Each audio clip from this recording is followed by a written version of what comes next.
And yes, we are live. Thank you, everybody, for joining me this morning. And let me see your comment right in the comment section. If you can see me and you can hear me, let me see you right in the comment section confirming that you can see me and you can hear me. I want to be sure that I'm heard because I have an extra, piece. Let me be sure that I'm heard. Let me be sure that it's clear. Let me be sure that there are no interferences. All right? Please confirm and then we will roll. Thank you. Give me 1 minute as I readjust.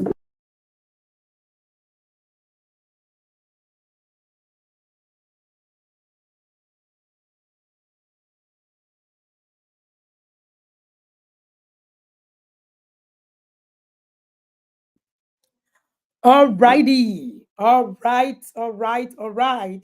And we are going live now. Um, over the past, this is the 5th day. You agree with me that most of what you have learned here today were not really um they were not really things that you just stumble upon and just learn every day and just have it and all of that.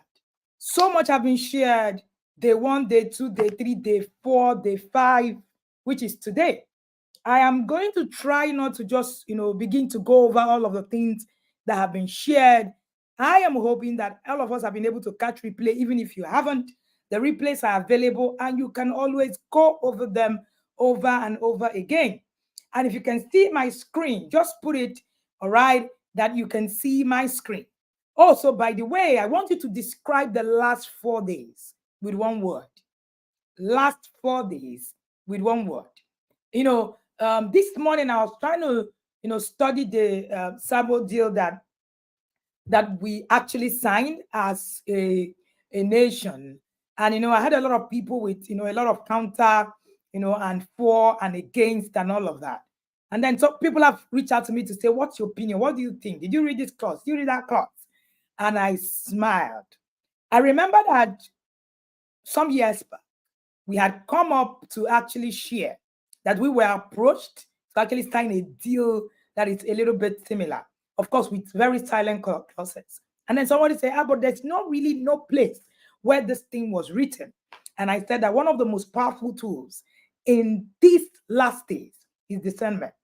And, it's so interesting because I think David Folarami shared yesterday and he shared his experience with being approached. I think Ebukatsu was also, she also shared his experience as well. I have shared mine. When we share some of these things, it looks like, oh, we're just trying to scare you. Oh, we're just trying to. And it's interesting that we haven't even shared. We haven't even shared up to 10% of what we have access to when it comes to informations like that, because some of them are also not for public opinion. But when we share even the little, believe you me, we're sharing it because we're seeing so much that sometimes we might not be able to chronicle them in words. But when you see the palpable passion, when you see people speak on you, on parenting, on what it is that must be done, trust me, there is so much to be done. Thank you so much for joining me again. I can see people saying the last days have been insightful, has been electric, mind-boggling, and all of that. Sex Educate Your Child Like a Pro challenge started for the past 4 years because we wanted to have a counter ideology on what it is that sex conversations have been over the years. And there is no Sex Educate Your Child Like a Pro curriculum that is the same. We have sat down to build, the curriculums over the years. And I'm sure that many of us who have actually gone through Sex Educate Your Child Like a Pro over the years will affirm that there is no curriculum that is alike. Now, I am privileged to actually be an expert in curriculum building, which I had access to working for an international organization for 10 years. I was building curriculum for 10 years. and currently lead the curriculum team at the TIP Academy. When we were putting up this curriculum for this particular year, we realized that there are even deeper issues that we need to actually begin to touch. And you must um, affirm, or you must attest to the fact that this is set conversation in another kind of light. And like I said from the beginning, the money you paid is going to finish on day one. And I'm sure that it did. So let us actually begin to go around. And I encourage every single one of you, please get sex educate your child like a pro. Volume 1, 2, 3, get the course or get the book. It's going to pay you a whole lot, right? If you get the course and get the book, it will be awesome for you so that you can also follow through the rudiments and all of the other things that have been shared that was not shared here. No one class has the capacity, I repeat, to take you through your parenting journey and have, all the answers that you need. Never. It's never going to be possible. And that's why we're here as an academy and we continue to throttle. I am going to just, go over. We have quite a lot to cover today. We have quite a lot to cover today. And if you're going to, get any of our books, if you look at your worksheet, you'll see a link for the distributors. Once you click on it, it's going to take you to the list of distributors and you are able to contact them. If not, in the group, you would also see that link of the list of distributors, or you can buy copies on Amazon. If you want to buy the previous courses, you can also buy them on Seller. At the end of this session, I think what we're going to do is to bundle it together. Sex educate your child like a pro 1, 2, 3. Bundle it together for you to actually gain access to it at a price. All right. Recognizing touching and non-touching signs of sexual abuse and how to respond to them to help your child. We're looking at the core of what it is, right? Of what it is that we have learned over the past 4 years. So we're going to be looking at what if a child has been abused? What are the signs? Today, I'm also going to be teaching you on the phrases that you're using that are wrong and what you can replace them with. And I'm also going to be teaching you on crush. We said today that we're going to be talking about crush and how to deal with it. You don't want to miss this class. You do not want to miss this class. All right. I can see a lot of people saying they were drained after David Folarami shared the story. And I want to say to you, that story is not a story that is far off. David Folarami happens to be someone that I know personally. So yes, I know the story. And newsflash, while you think that is far from you, I have actually been in a place where I gave David money to buy drugs without knowing. So ignorance can mess you up. So imagine that was my child many years ago. I didn't know. And he said to me, Coach, if you knew then that I was on drugs, you would have known the telltale signs of what it is, and you shouldn't have given me that money. That's what ignorance does to you. You do things, and then when you're done, you blame the devil. So let's go. I am going to actually bring you some, moments of thought and all the things that you need to do. Now, food for thought. Children may not always voice their trauma, but their behavior and their emotion often tell a story. As caregivers, it's our duty to listen. It's our duty to listen. Most times, our children, right? Our children don't really, our children don't really understand what it is that they are going through. The point is, are you paying attention? Are you paying attention? So are you paying attention to their behavior, their emotions, the things that is happening to them part time?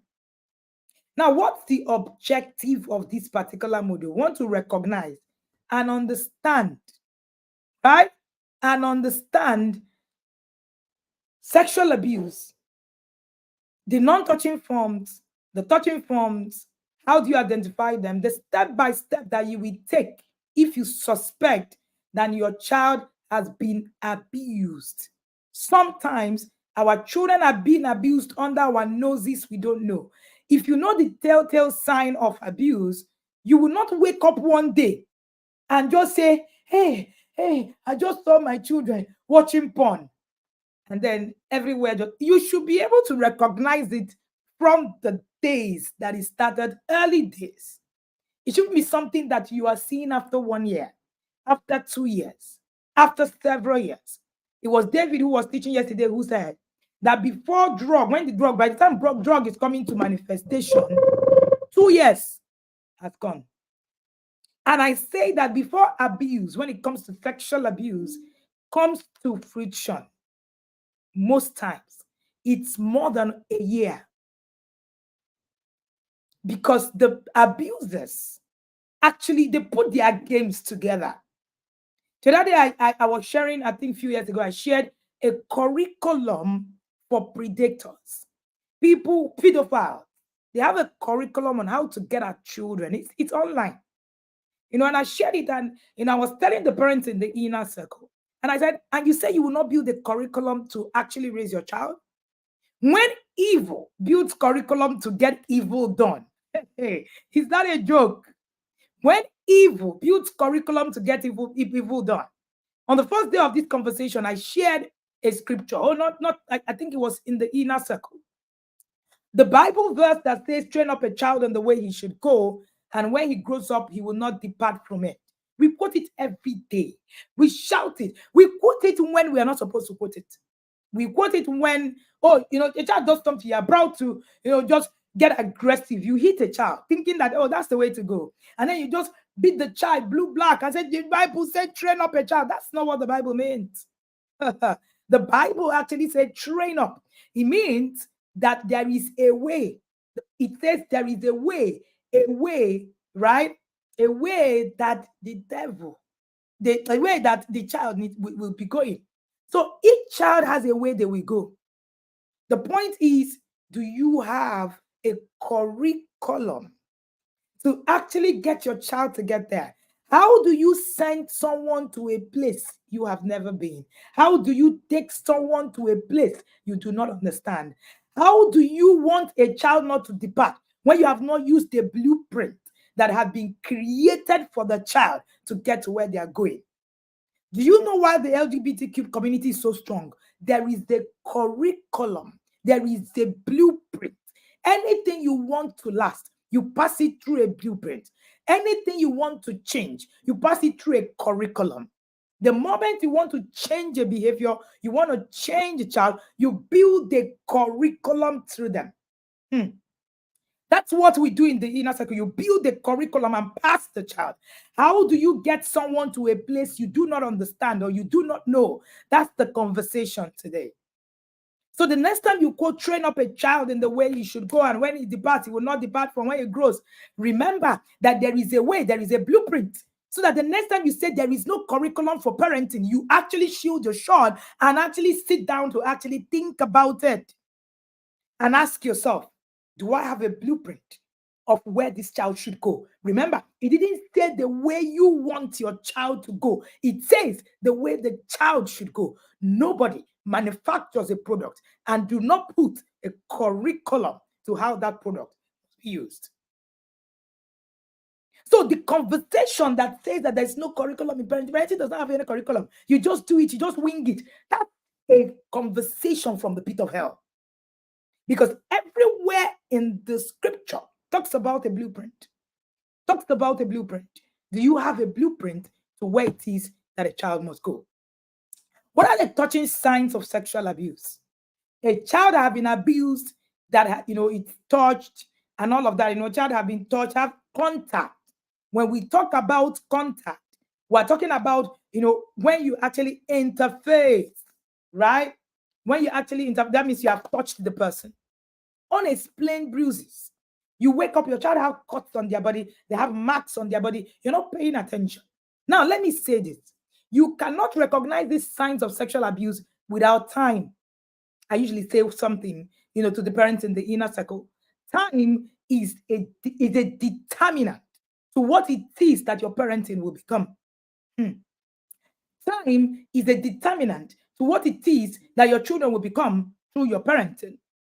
Because I say that time, it's the destiny, right? It's the SI unit of destiny. Time is the extra unit of destiny. How do you shepherd the destiny without you understanding that you need to put in time? As a parent, you are a custodian of three things: talent, time, and treasure. And without time, you cannot, bet talent. You cannot bet treasures. That's who you are. So if you do not have the time, you will not be able to recognize when a child is being abused.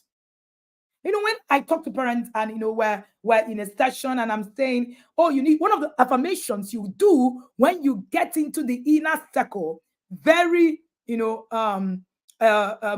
affirmation is, I have time to parent my child. Do you know that when you say, I don't have time for all these parenting things, I don't have time, what you're actually saying to God is that you are incapable of being able to actually deliver on thy kingdom come. When thy kingdom come, right? When thy kingdom come was actually put out there, you were part of it. You were part of it. Your child is a piece of thy kingdom come. Anytime you pray that prayer and say, may your kingdom come, remember that the time you put in raising that next generation giant is part of thy kingdom come. Time is the currency of destiny. Time is the SI unit of destiny. Time is the currency of destiny. Number two is pain or discomfort. When a child is being abused, the child must you sometimes you actually see the child, wiggle, or you see the child do somehow. Sometimes we're not paying attention. The child just, muscle it. And because most of us have created no connection with our children, our children cannot relate with us. So you come back home, you are angry, you are agitated. There is no time according to you. So, of course, the child can't even tell you and express their discomfort. Difficulty in walking and sitting could be another sign. An unusual knowledge of sexual acts. You see a child wiggle in some kind of way. You see a child doing some kind of, see a child hug a child in some kind of way. That could be a sign. If you pay attention, you'll be able to see the signs glaring in your face.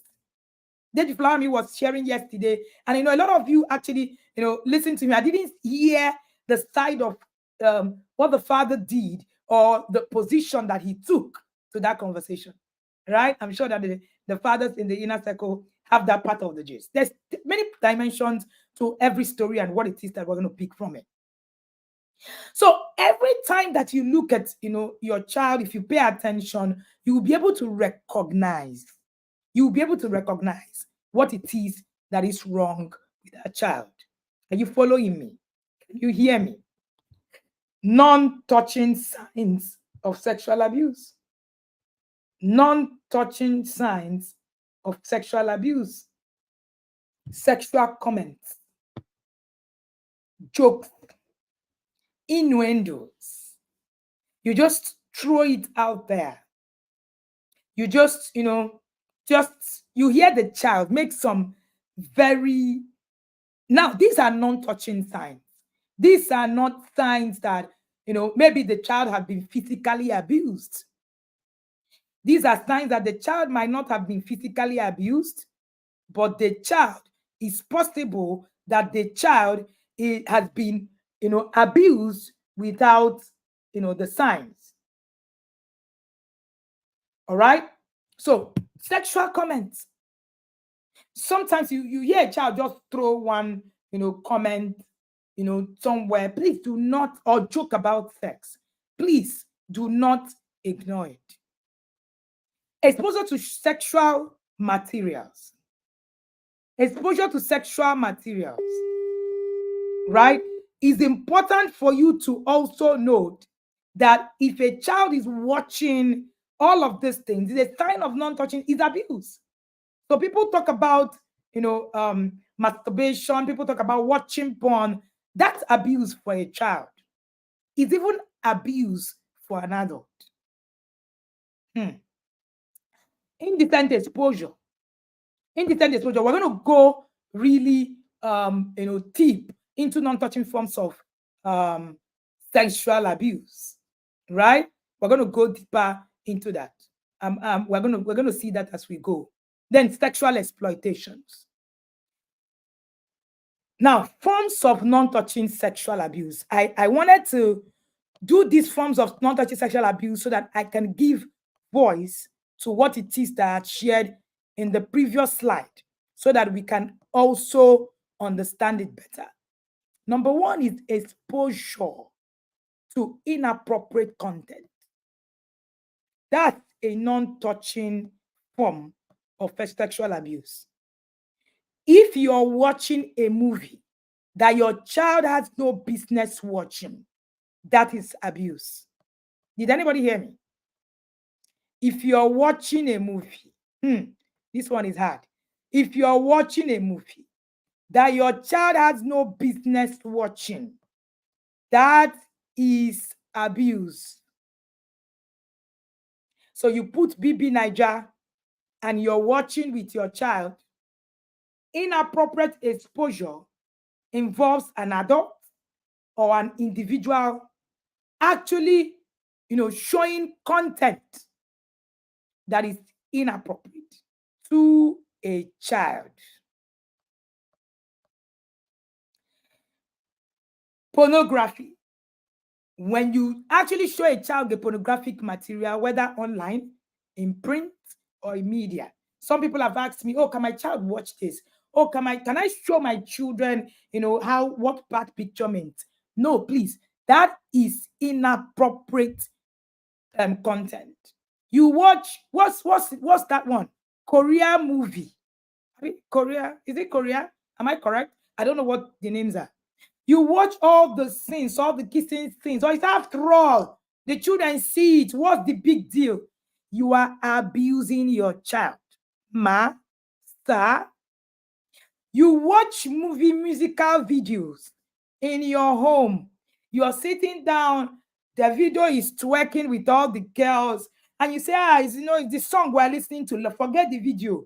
You are abusing your child. Thank you very much. K-drama. Provided your child is not at that age, it is inappropriate. Inappropriate. You stay with children, you find Big Brother Niger stories among them. You are abusing your child. Stop it. Sexually explicit conversation. When you engage it, and let me also talk about Nollywood. It's not only K-drama. My children don't watch Nollywood not because we don't like Nigerian content and all of that. We watch the Nigerian content, they call one the documentaries and all of that, because most of the movies they're sexually explicit. Right? Number two, you have sexually explicit conversations where you engage a child in discussion about sex and sexual act that is not appropriate for their age. There is age-appropriate conversations for your child. Let me also talk a little bit about, the comedy that we watch online, the skits. Sometimes you see some of those skits are totally out of place.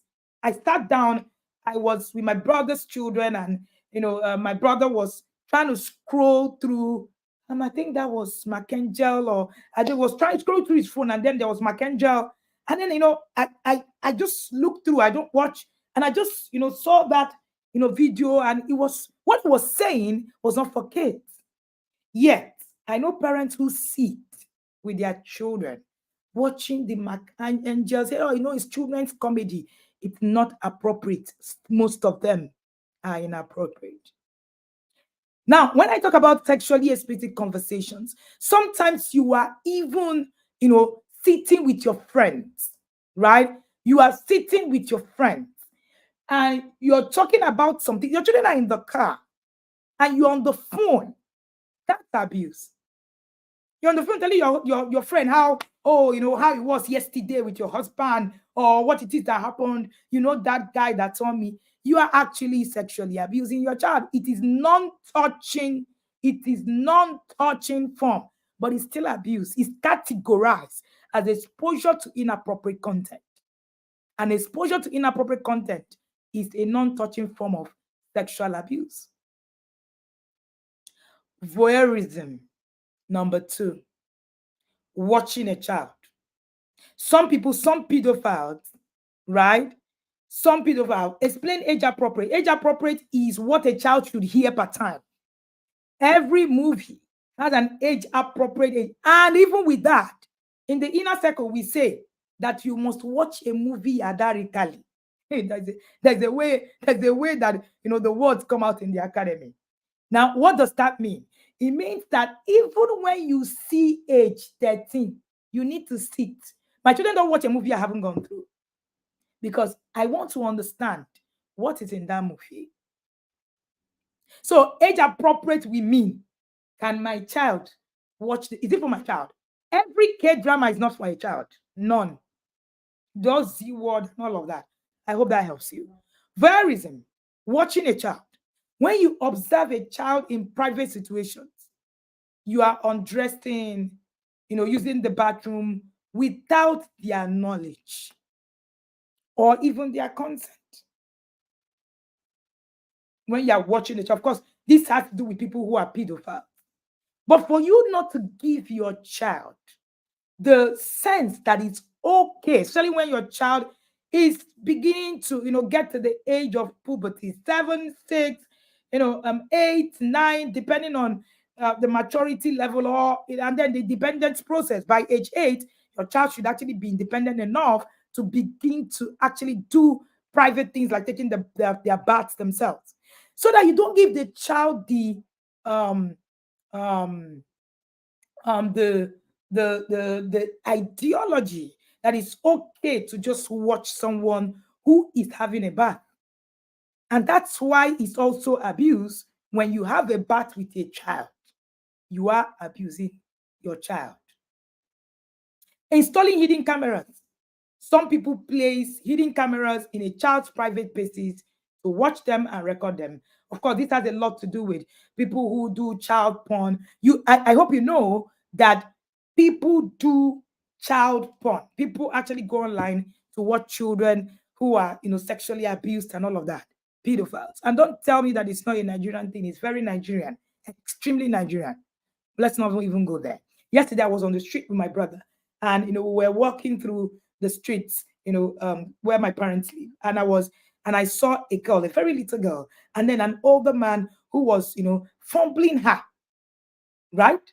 And we got really upset and had to intervene. Now, a few days ago, also, I saw on Instablog Nigeria where a small girl, a school girl, where a young man was, dragging her, trying to touch her. This girl is not more than maybe like 12 and all of that. But we do these things and we say, oh no, it's not Nigerian, but it's right. It's right in our faces. All right, let's go. Indecent exposure. Indecent exposure, exposing genitals. Exposing genitals. An adult exposing their genitals to a child is abuse, even if your child is 1. But for those of us who are asking me, hey, oh, when should I stop batting with my child? When should I stop batting for my child? If you are exposing your own gender, I saw that conversation on social media, broke my heart. We put it on our I think that was our Facebook group, and I saw people saying, I will bat with my children forever. They are girls. It doesn't matter. We are all girls. We all took our bath together. Somebody even told me that I'm feeling like that because I don't come from a place where people are nudists, where people, go naked. See, one of the worst things that can happen to you is that they did it to me and nothing went wrong. And I turned out okay. That's one of the worst things that can happen to you as a human being.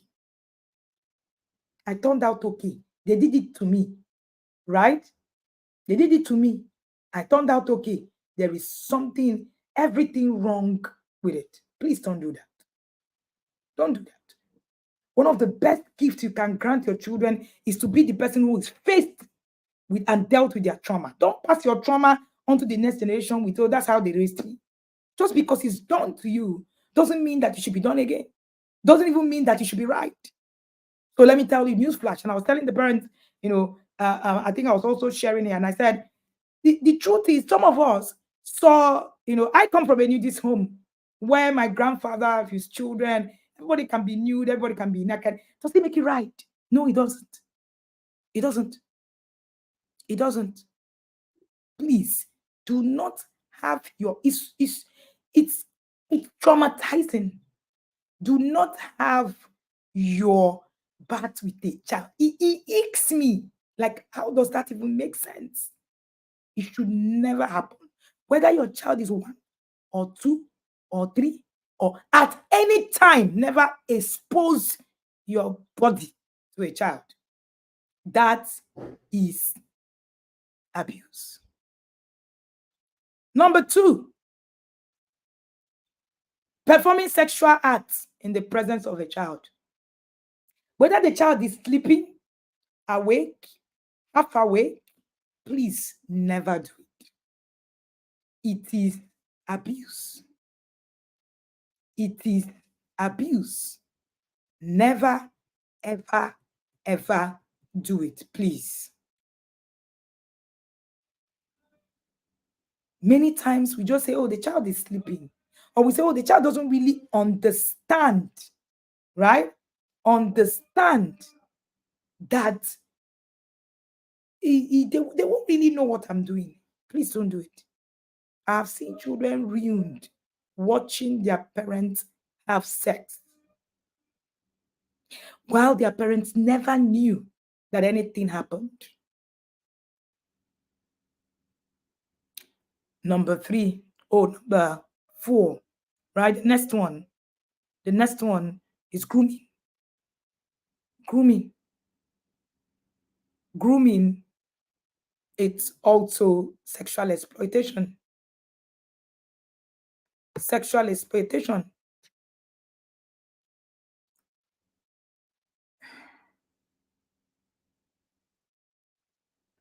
Most times you see people who build emotional connection with a child to gain their trust so that they can begin to sexually exploit them. That's why I say that sex conversation is not about the mechanics of sex.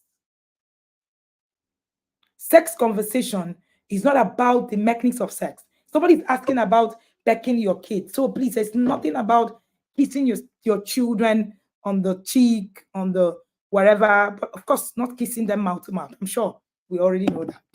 There's nothing wrong with that. Okay. So sexual, you see a lot of children being groomed. Adults are grooming them. That's a sign. When you see that, adult, tell your child that when you see that adult trying to build emotional connection, giving gift, attention, affection, just to manipulate a child. The next one is sexual harassment, sexual comments, jokes, making inappropriate sexual comments, innuendos, directed towards or in the presence of a child. That is a type of non-touching sexual, form of sexual abuse. And this, my wife, you don't they grow. That's it. It's part of it. This my this my this my what else is it? Yeah, see my small husband. Very soon now, girls will be rushing you. It's a problem. Those jokes, those indirect, comments. See this girl. See all the shape. See all the. You're talking to a 12-year-old. See your shape already. Hey, wow. I'm sure men have started looking at you. Some of them even actually, you are actually trying to caution your child. Then you begin to say things like, I'm sure men have started looking at you. That's abuse. It is. You are sexually harassing that child. You are sexually harassing that child with your jokes, with your innuendos, with your comment, with your inappropriate sexual comment. My wife, see my wife, see my small wife, see my small wife. So please, please, let us pay attention. All right. The next one is on the sexual harassment, is sexual advances. Sexual advances. When you make sexual advances, making unsolicited and inappropriate sexual advances or propositions to a child, watch very well. Most boys who were abused were abused right in their homes. And if anybody, right, if anybody is listening to me, men, I'm sure that if men want to be sincere, they will tell you that their first experience of sexual abuse was with a family friend, a female family friend, an aunt, a sister, a neighbor, but it's usually someone in the home. Usually someone with a home. So it is very important that you understand all of these unsolicited and inappropriate sexual advances. Let your child, understand all of that, and then, help them to do that. Then the next one is sexual exploitation. Taking explicit photos or videos, using a child to produce or distribute sexually explicit images or videos. Right? So thank you. Triple A said something. See your granite. You are referring to the child's breast. So please stop saying those things to children. Stop it. It is actually non-touching form of sexual abuse. Now, you also have, I said sexual exploitation. Of course, there was one that trended recently, a father who was using a 4-year-old to actually do some stuff. The girl will wear bikini, they will snap and put on social media. That's sexual exploitation. And then sometimes children's faces are shared, and then they take them to what's it called? Porn sites. You see some children's faces on porn. We call it cyber kidnapping. I'm sure you know that there's something called cyber kidnapping, where a face of a child is taken and put on a porn or even something else that you do not know. So cyber kidnapping is a thing. All right. So it is sexual exploitation. Grooming also comes under sexual exploitation. The next one, which is the last, is online sexual abuse. Online sexual abuse. Cyberbullying children with sexual content, sending them, messages with sexual content. That is actually sex abuse. It's just non-touching form. Soliciting sexual acts. So this I'm just hearing of cyber kidnapping. All right. It's part of what we're going to teach the parents in the academy. I think it's part of the curriculum towards the end of the year in the inner circle. Cyber kidnapping, yes, is a thing. All right.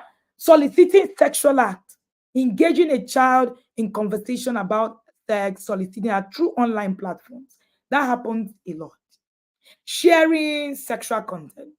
You tell your children that when they share nudes, right? We've had several 13-year-olds, 14-year-olds who shared their nudes online. And of course, that also started trending. Now, let's quickly move because we have quite a lot to cover today. I'm actually really enjoying this conversation. I hope that you are too, because this conversation, it's really important. Now, what are the behavioral signs of sexual abuse? Withdrawal and isolation. Sometimes you notice that the child is no longer the child that he used to be. The child is withdrawn, isolated. Sometimes you say, oh, it's just puberty. Oh, the child has just started, developing. That's why the child is not shy, is now shy. That is not true. Please watch closely. And like I said, it might be a non-touching form of sexual abuse. Maybe somebody just see him on the street and continually calling me, oh, my wife. Look at my wife. Oh, look at hey, look at this person. Maybe that's what is making the child actually withdrawn. Abuse is abuse. Please do not redefine it. Whether non-touching, touching, abuse is still abuse. All right? Abuse is still abuse.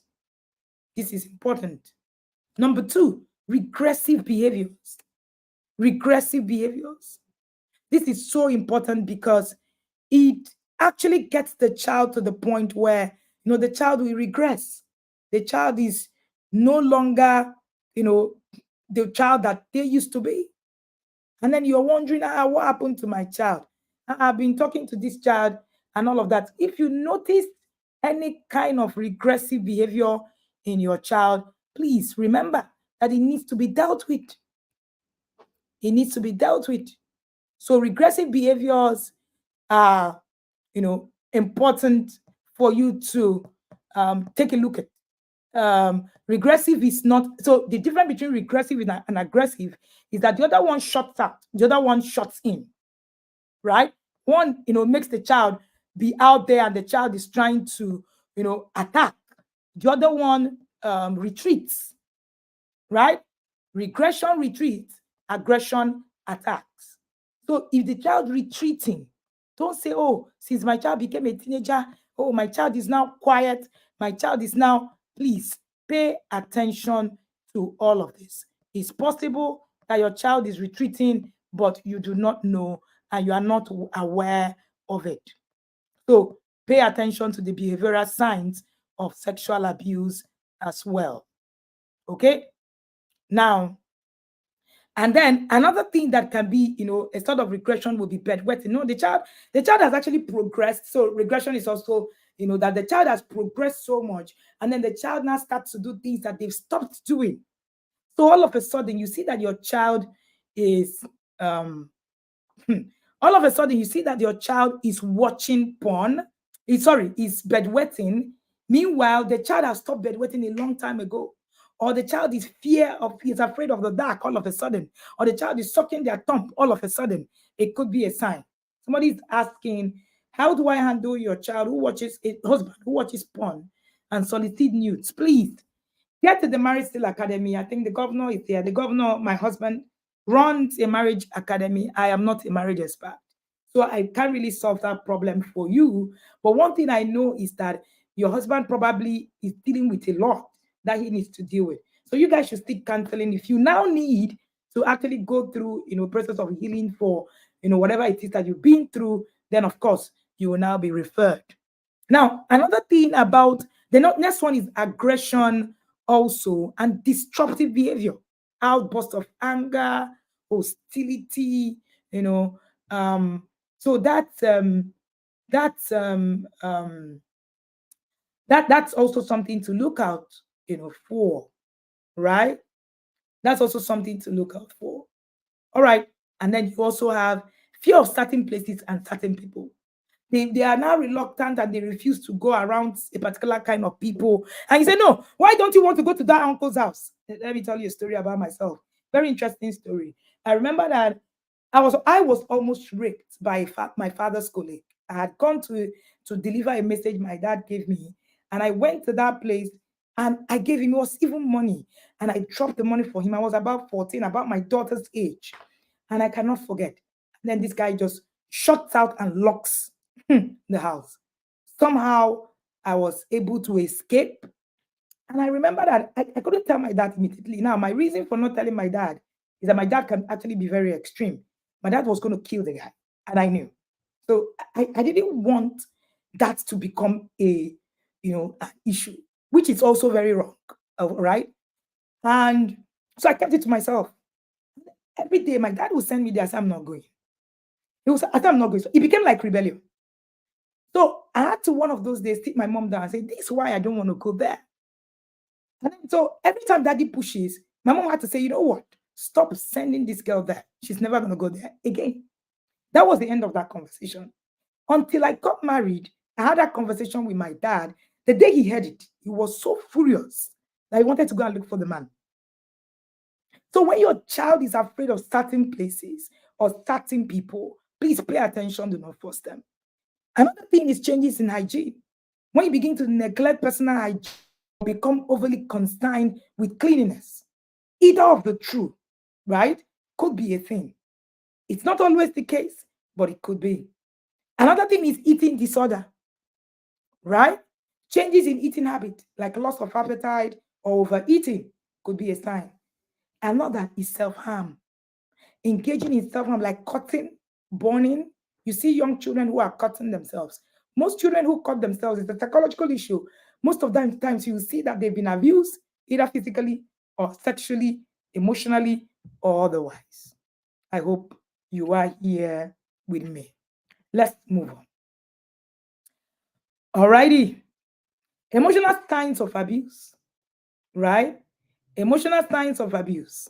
Most I don't understand the hygiene. Hygiene, I said earlier, neglecting personal hygiene. When you neglect it, the child doesn't really care. It could be a sign. Or the child just wakes up, all of a sudden, the child doesn't want any. There's now excessive paying attention to self. It could be a sign. All right, so you have depression. I'm going to rush through this slide. Anxiety, low self esteem, nightmares, and mood swings. Unexplained changes in personality. Expression, low self esteem, expression of worthlessness, or even self hatred. The child just, expresses worthlessness. Abuse, sexual abuse especially, gets you to a point where you feel worthless. Why do you think that many people who were abused actually cannot face anything in life? They just feel I'm not really up to it, right? I'm not really up to it. Now let's quickly move to the next slide. How to respond to your child if your child is already being abused? How do I respond if my child is already being abused? If you suspect your child is being sexually abused, if you suspect, please, these are the steps to take. Number one, stay calm. I usually say that if you do not work on your emotions, kiss sex conversation goodbye. If you don't work on your emotions as a parent, kiss sex conversation goodbye. Can somebody help me put that in comment section? Hmm. If you do not, if you do not deal with your emotions, kiss sex conversation goodbye. Now, one thing is very key. When a child is already going through this process, remember that the child is already distraught. Don't cast blame. Don't, try to say the child, oh, no, it's your fault, or begin to say some things that we say. I'm going to get there, right? If you don't work on your emotions, kiss sex conversation goodbye. Because everything will trigger you. When you suspect abuse, you will be triggered. When put, stuff together, it will be triggered. You need to begin to ask yourself, am I really emotionally stable to walk my child through? That's why in the academy, when we start the beginning of the year, becoming an emotionally intelligent parent course is the very first thing you take so that you can even understand who you are emotionally. Number two, you need to believe your child. It doesn't even matter if your child is lying. Believe the child. Tell the child, I believe you. That's one of the things you need to hear from your child wants to hear from you. Tell your child, I believe you. I believe you. I hear you. That's just it. I believe you. It doesn't matter how the thing doesn't look like it's not working. Number three, believing your child means, right? Believing your child means, believing your child means reassure them that you believe them. Reassure them. So even when you have suspected and the child haven't spoken to you, be calm. Now, the third step will help you to create an environment to get your child to talk. Create a safe environment. Raise conversation that can get your child to talk without you forcing the child. Conversations like you sharing your own personal stories. Another thing is that you need to report an abuse. Contact child protection services. Always report an abuse. But while you are at it reporting an abuse, do not forget that the abused need professional help. The abused. Most times when a child is abused, you are the adult that did this to the child. We are chasing the adults. I have a classmate whose child was abused by the driver. Oh, she made sure the driver went to jail, which we were all in support of. But that girl never got help. That girl never got help. And it breaks my heart. She's growing. This happened when she was 5. She's growing now. She's growing. I can see her. She's a teenager. She's a teenager. The girl never got help. And I kept screaming, what else is being done for this child? What else is being done for this child? The next one, document everything. Let it be documented that this is what happened. You need to keep details and disclosures your child make.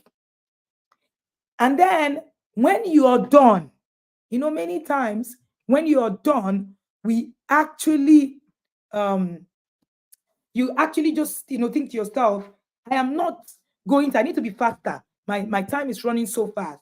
And, you tell yourself, I'm not going to just, put all this, I'm not going to just, I've done everything. How about educating your child? The child was abused. It's obvious that the child doesn't understand what it is that you have taught. So instead of getting angry or telling yourself, oh, I have taught you this thing, why did you allow it happen? Please educate your child. Even after abuse, your child still needs to be educated. And that's why before your child gets abused, the whole essence of sex educate your child like a pro is that even before your child gets abused, you are 1,000 steps ahead of that stuff. So the child is equipped. Remember, the conversation is about empowerment. It's not about scare tactics. So be supportive, right? When a child confides in you about abuse, believe them, support them, take immediate action to protect them. It doesn't matter who is involved. It doesn't matter whether it's your brother. You don't want to say, hush, hush, hush, don't say it. Don't say it. You need to, right? You need to actually believe them, support them, and take action immediately. Another food for thought. Our role as parents and caregivers is not just to protect our children, but to empower them with knowledge and confidence to protect themselves. So it's not, hey, I want to protect my child. I want to protect my child. See, the truth is you can't really protect your child. You can only empower your child. That's what parenting is. That's why you were called a parent, not a protector, because you're not God. If God was going to parent children, he would have parented his only son. He sent his only son. We sent his only son to be parented by man. Parenting is the sole responsibility of you as a parent. God has nothing to do with it. The help God will offer you is that God will give you access to knowledge. That's why in the Bible, he said in the Bible to Abraham, I know that Abraham will instruct his children. There is the place of God knowing that you can. If God was going to raise Abraham's children, he would have said, I have already called Abraham, and everything that it is that you can give to Abraham. Therefore, Abraham is my son, and I'm going to raise a generation out of Abraham. God didn't say that. He said, I know you will raise. It is your sole responsibility. Every giant in the scripture that failed to raise their children themselves failed in parenting, yet they were loved by God. You have already heard me say before that you can raise the dead and raise idiots, because anointing in itself will not raise your children. And this reminds me of the late Oran Robert, who was one of the biggest, televangelists of our time. Today, we have Aaron Robert. The first child was indicted in a fraud in the Reverend University. The second child committed suicide for being gay.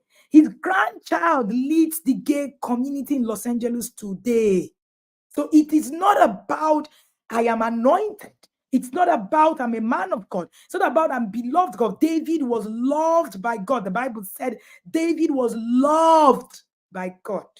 As anointed as he was, God didn't raise his children for him. He still had failed parenting.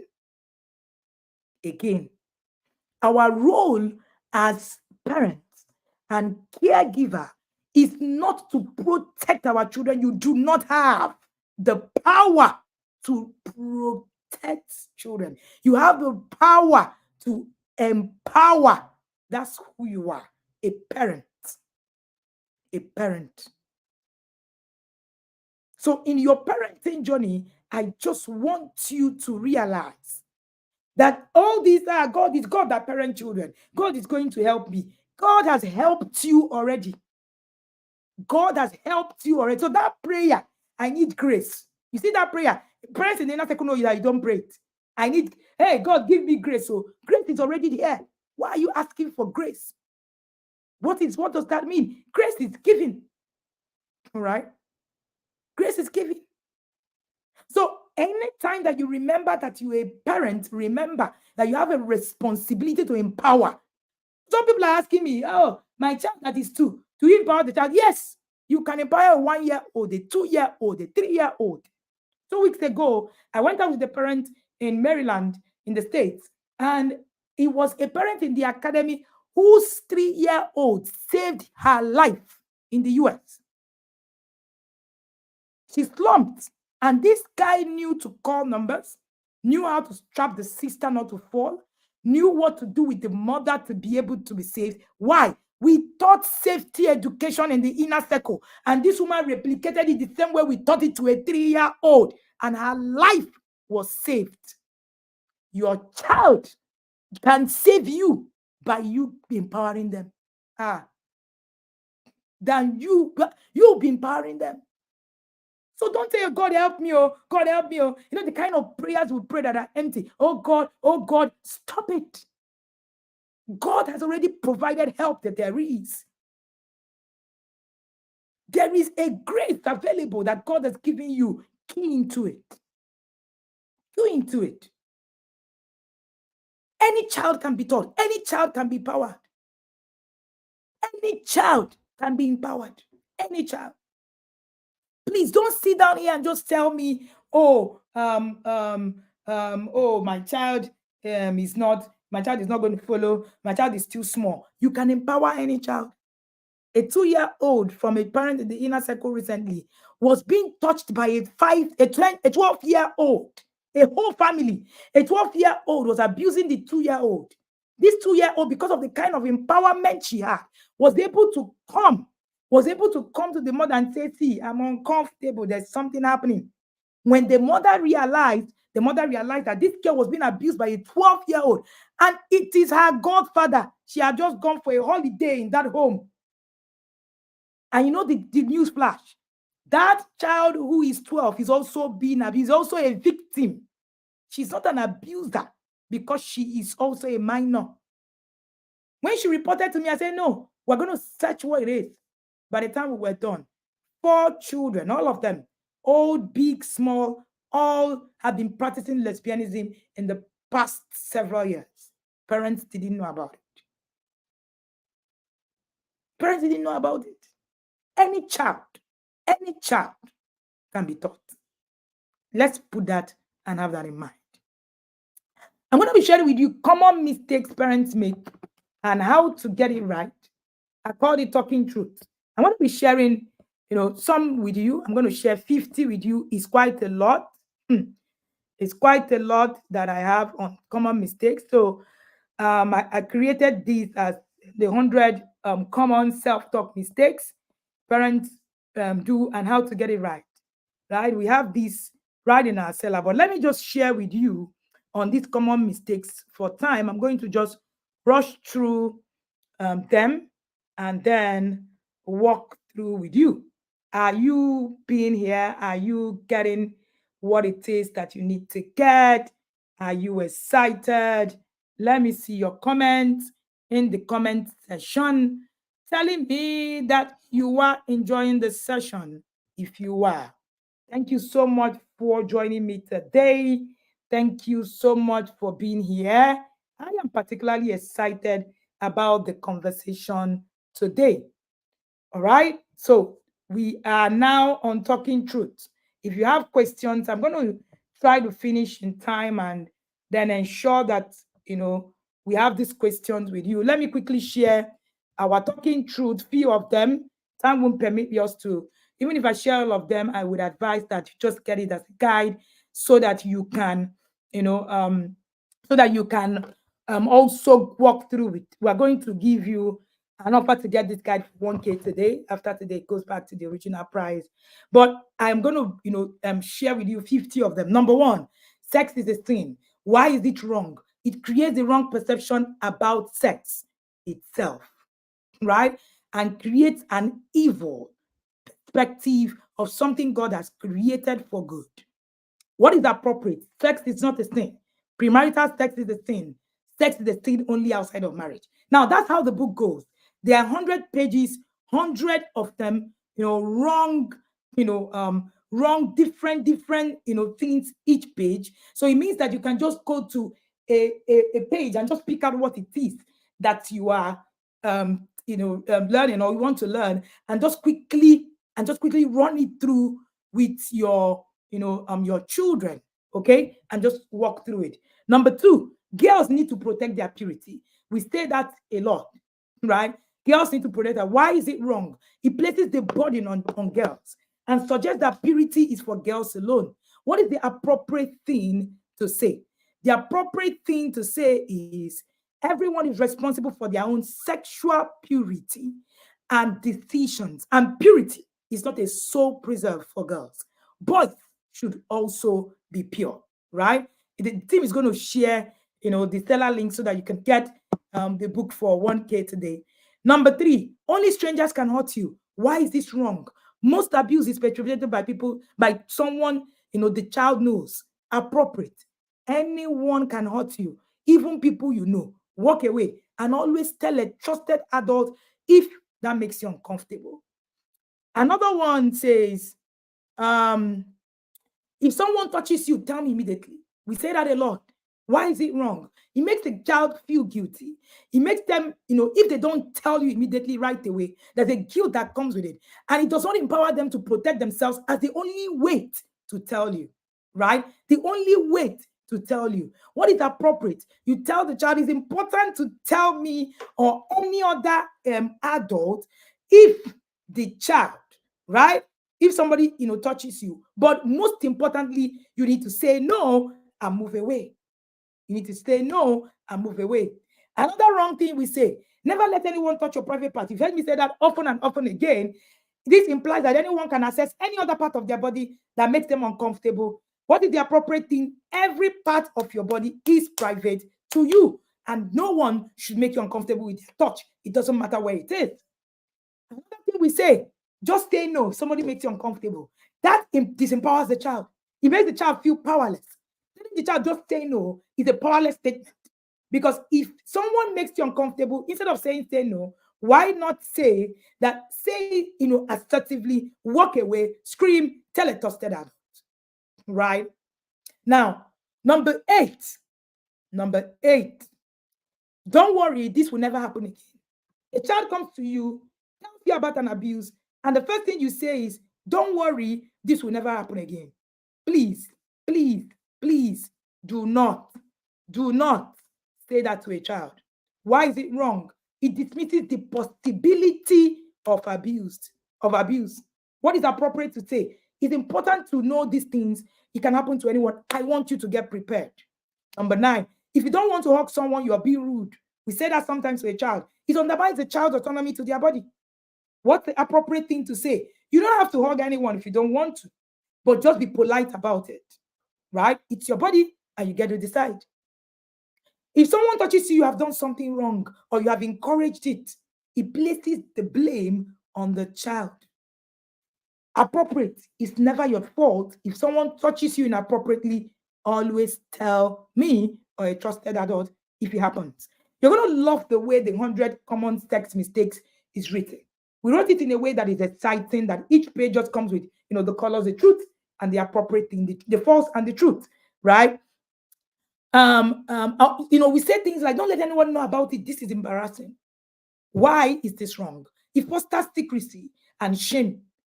The appropriate thing to say, it is important to talk about it if someone makes you uncomfortable, right? And it's never embarrassing to ask for help. Another thing we say, you are too young to understand this stuff.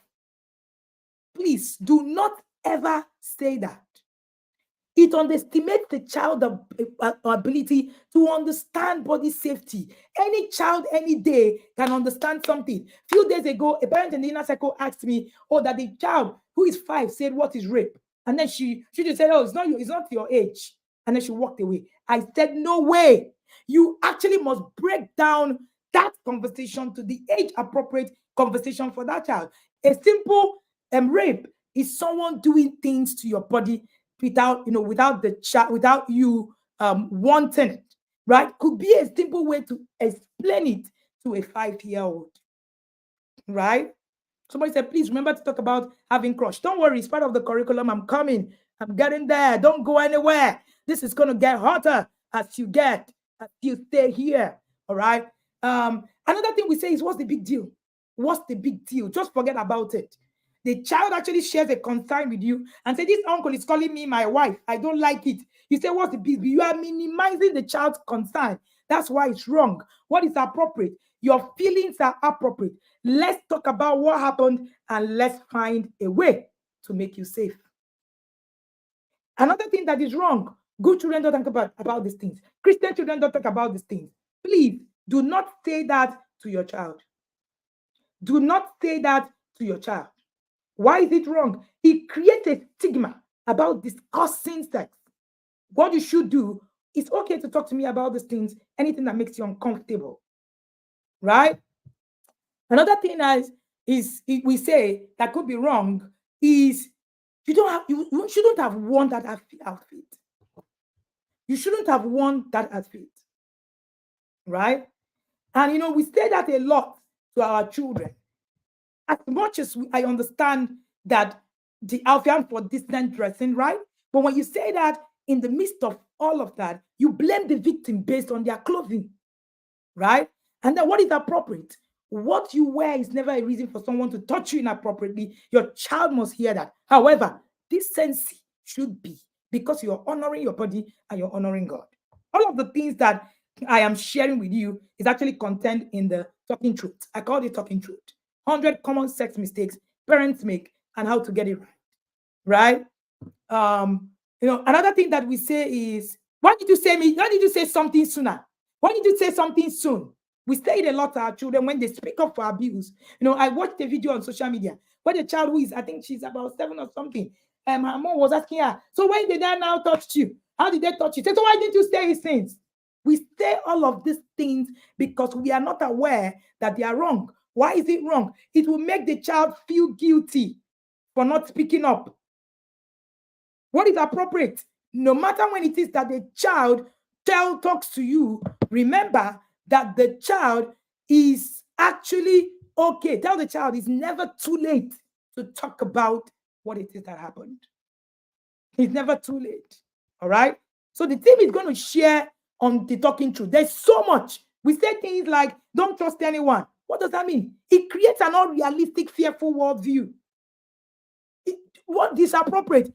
Trust your feelings. Let me know if something makes you uncomfortable. So, don't trust anyone is not a conversation you should ever say to your child. Especially when it comes to, you're just peddling fear. You're just peddling fear. which is very, very important. Okay. Um, so the team is going to just share with you all of this. There's also one that we say boys don't get touched, touched inappropriately. It dismisses the experience of boys.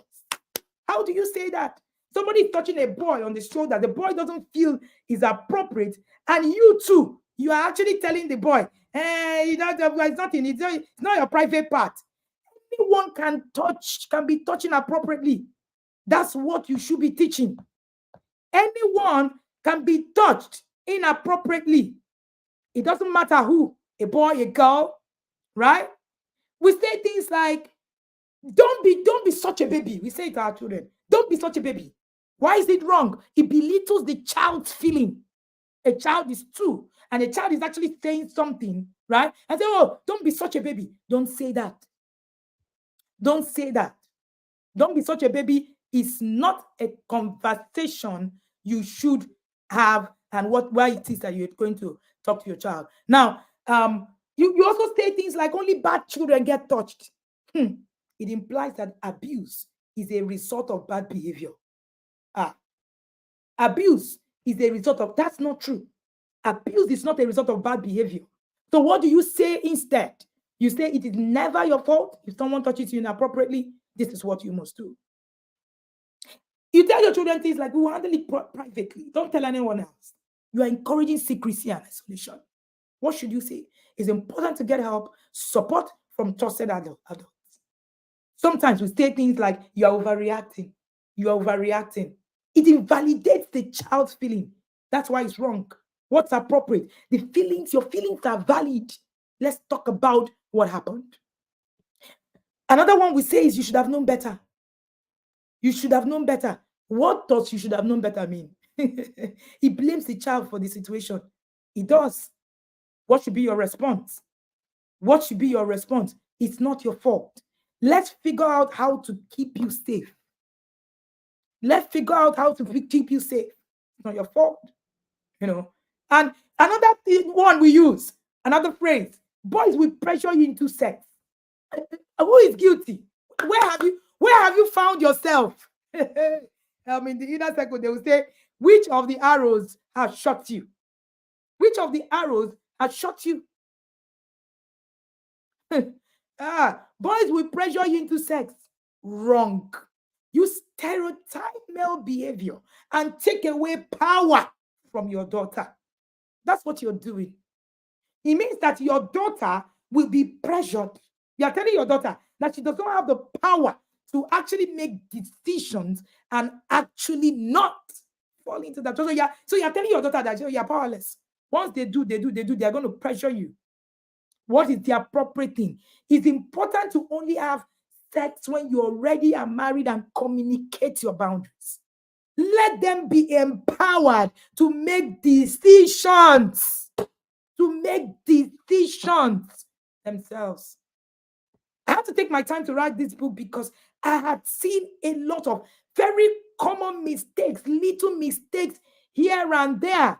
Somebody's asking, how do you communicate this to a 3-year-old? You can communicate it even to a 2-year-old. A 2-year-old comes to you and says, when you are teaching a 2-year-old about touch, you tell the 2-year-old, when someone touches you, this is what you need to do. So there's nothing to, why people say, can my 2-year-old understand? Can my 3-year-old understand? But they watch cartoon and understand. The problem is that you don't want to put the time, you don't want to do the time to actually being able to teach your children what to do. Another thing you say is that you should feel guilty if you have sexual thoughts. Why is it wrong? It promotes shame about natural feelings. What should you say? It's normal to have sexual thoughts and feelings. However, this is what you do with them. Right? This is what you do with them. Another wrong thing is we say sex is dangerous. Why do you say such a thing? Sex is dangerous. It creates fear instead of understanding. Appropriate. Sex it should be approached responsibly and with knowledge. Sex is not dangerous. It's not true. So let's not say things that put our children in trouble while we're actually trying to protect them.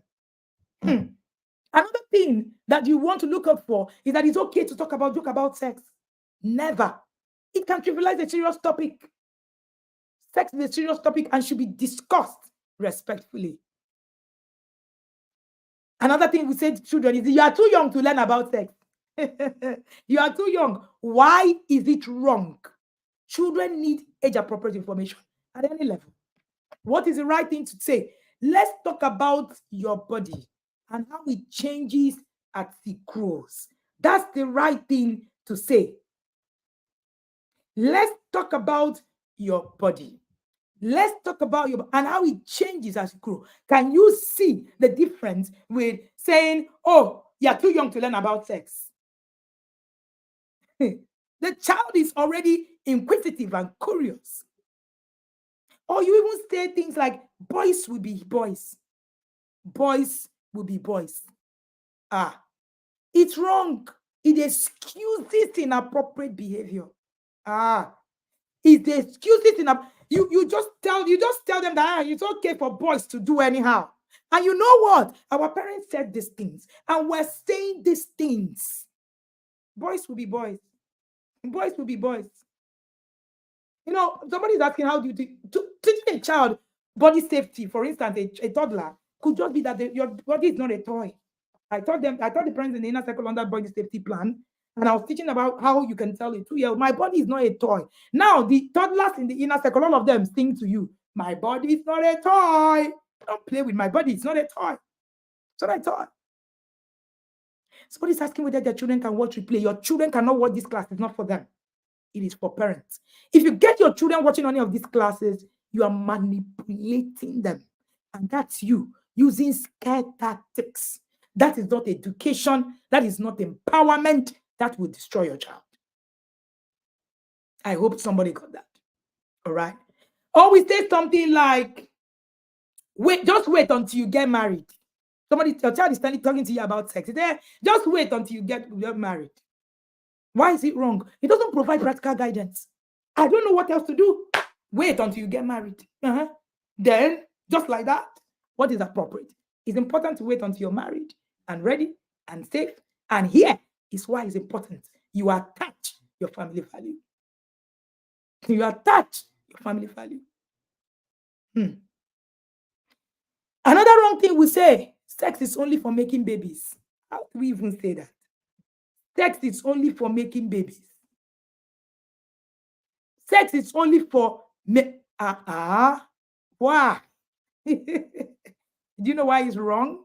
It ignores the emotional and the physical aspect of sex. Appropriate.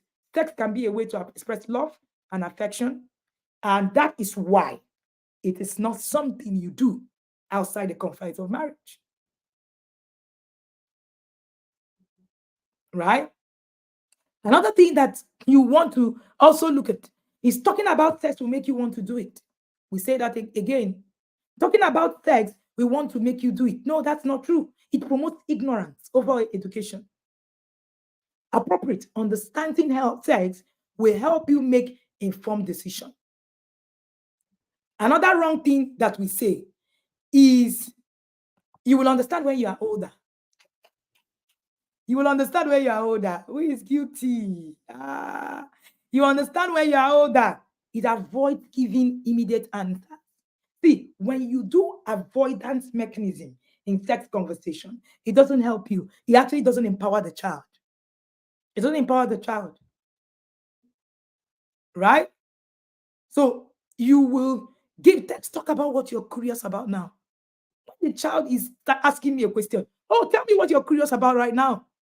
Let the child speak with you. And then let the child begin to talk. Then you now, begin to navigate from the place of the knowledge that you have per time. The next one is you will get pregnant if you have sex. Wrong. Oversimplistic and fear-based.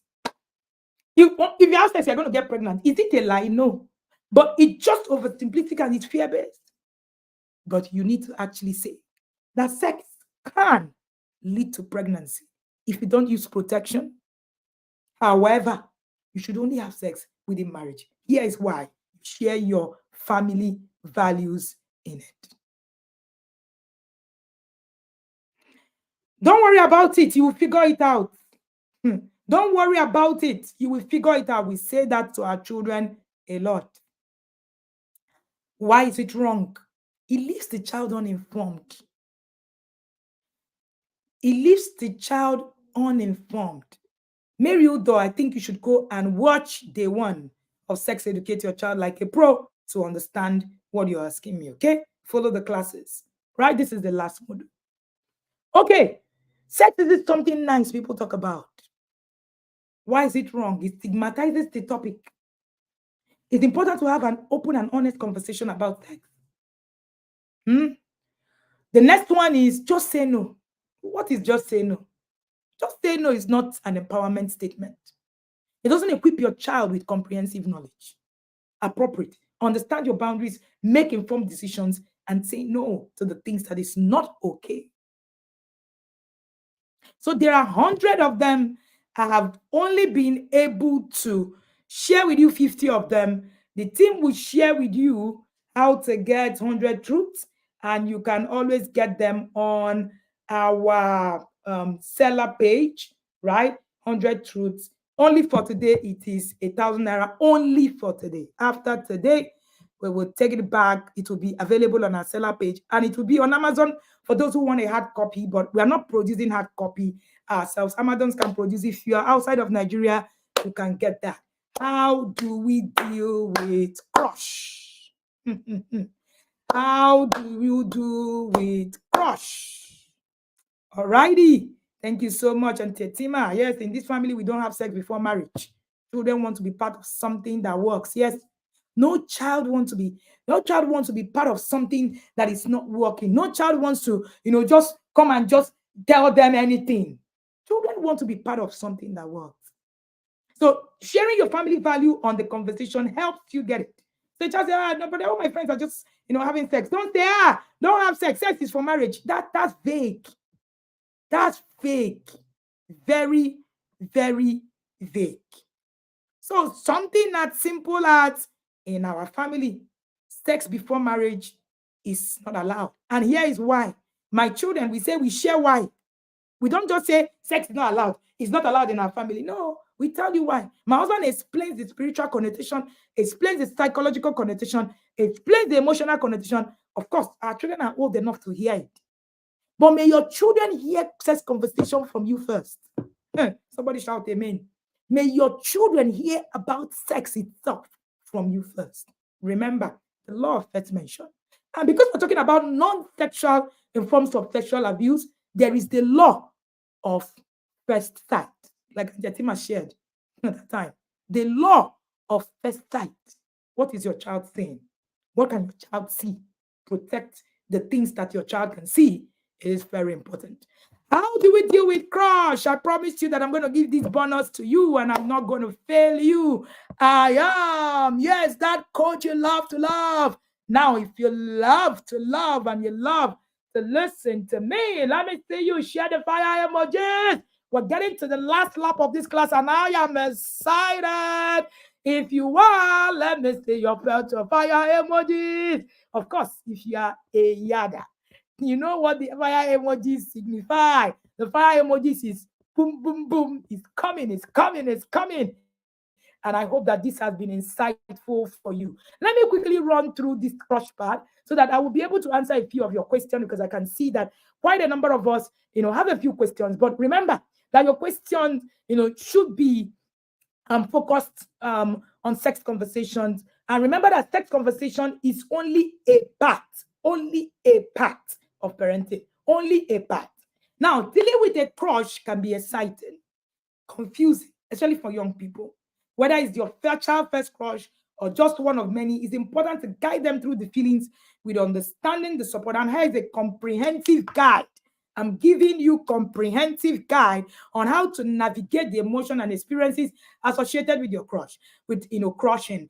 When you hear this conversation, don't say to yourself, oh, this crush thing is not really, I've not really reached.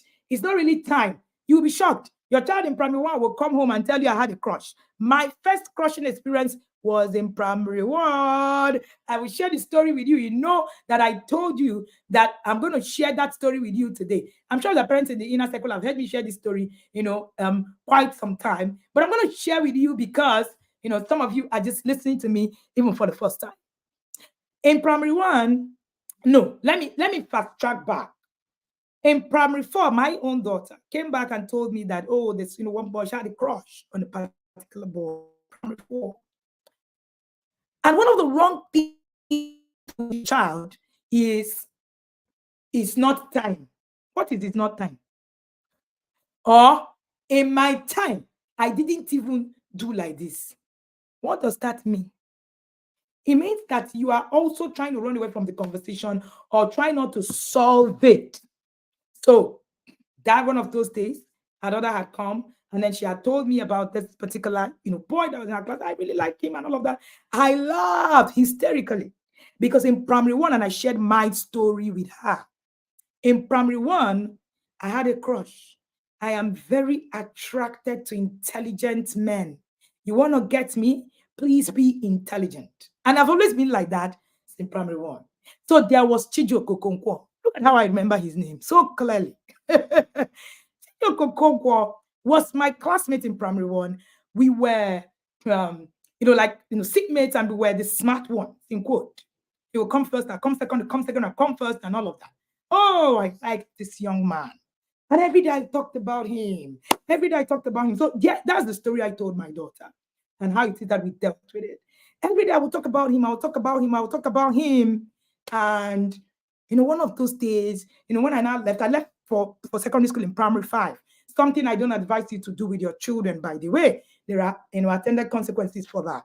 That's a conversation for another day. But I'm sure that the parents in the inner circle get it. But if you don't get it, let's just move on. So I left, and then he did primary six. Of course, I would just, fantasize. That's what a crush is. A crush is a short-lived romance. A crush is an admiration based on interest or someone. A crush is a normal part of growing up and developing emotional and social skills. And I also think that the guy also liked me. So, I really crushed, and, I talked about this guy till SS1. And then I walked up and I saw a neighbor. A neighbor I was having a conversation with one of those days said to me, we're talking. I said, there's this guy in my class, pretty smart. We're talking about the smart guys. And I'm always talking about the smart guys inside every conversation I have. And then he says, oh, his name is Chijo Kokonkwo. I was like, what? He's in your school? Hey, is that a joke? He said, no, it's not a joke. Oh yeah, now. I said, invite him to the house. I was a teenager, right? I was about 14 or so. So when you're 14-year-old, do some things. Because stop flying off the hook and off the window. And stop saying, oh, in my time, in my time, in my time. In your time, what? Some of these things that we're actually also pushing and also, talking about, we all did them, right? So let's sit back, think about it, and look at how we can use wisdom from our stories so that we're not just sharing stories. Remember, I said that our generation thrived with stories. This generation will thrive with facts. And then, I now, when we now did all our curriculum move, and now decided that we're going to invite Chijo Kokonkwo to his house so that I can go to his house. We will sit down and I'll get to meet him again. See me now, preparing to come and meet that crush of the crush. And then it was just so exciting. We prepared, and the D-Day came. And the D-Day came, and boom, Chijo Kokonkwo arrived. I can't forget that day. I was in my house, and then my neighbor came. He lives in the UK now. The day he, reenacted the story, we had a good laugh. And then my neighbor came and just, my dad was around. And then, let me lower my voice. My dad is there. And then my dad was around. And then he now goes to the back and now says, greeted my dad and said, oh, there's something that they need to do, that we need to go. I was like, yeah. I know there's something we need to do and all of that. And then I followed him. Me and Chima now went to his house. And there he was. For my meet and greet time, I have, worn my best dress. Guys, you won't even believe it. I dressed up, wore my best dress, prepared very well. I was on my way to meet that crush. And I sat down right in front of my dear Chijoko. And I was just looking at him. I spent about an hour in that sitting room. And I felt like something was just off. I was like, did I even like this? Like, really? Who is this one? Now, that's why a crush is intense, yet it is short-lived. So all of those things I felt that time and all of that was just a crush. By the time he was leaving, all of us were leaving that room that day. I was just feeling, is it this person? God forbid me. Hey, me like this. I cannot. I stood up, and that was the end, the burial, resurrection and burial of Chijokoko on the same day. I told my daughter this story. And my daughter said, oh, wow, it was hilarious. Of course, one of the things that you want to put in your parenting is fun.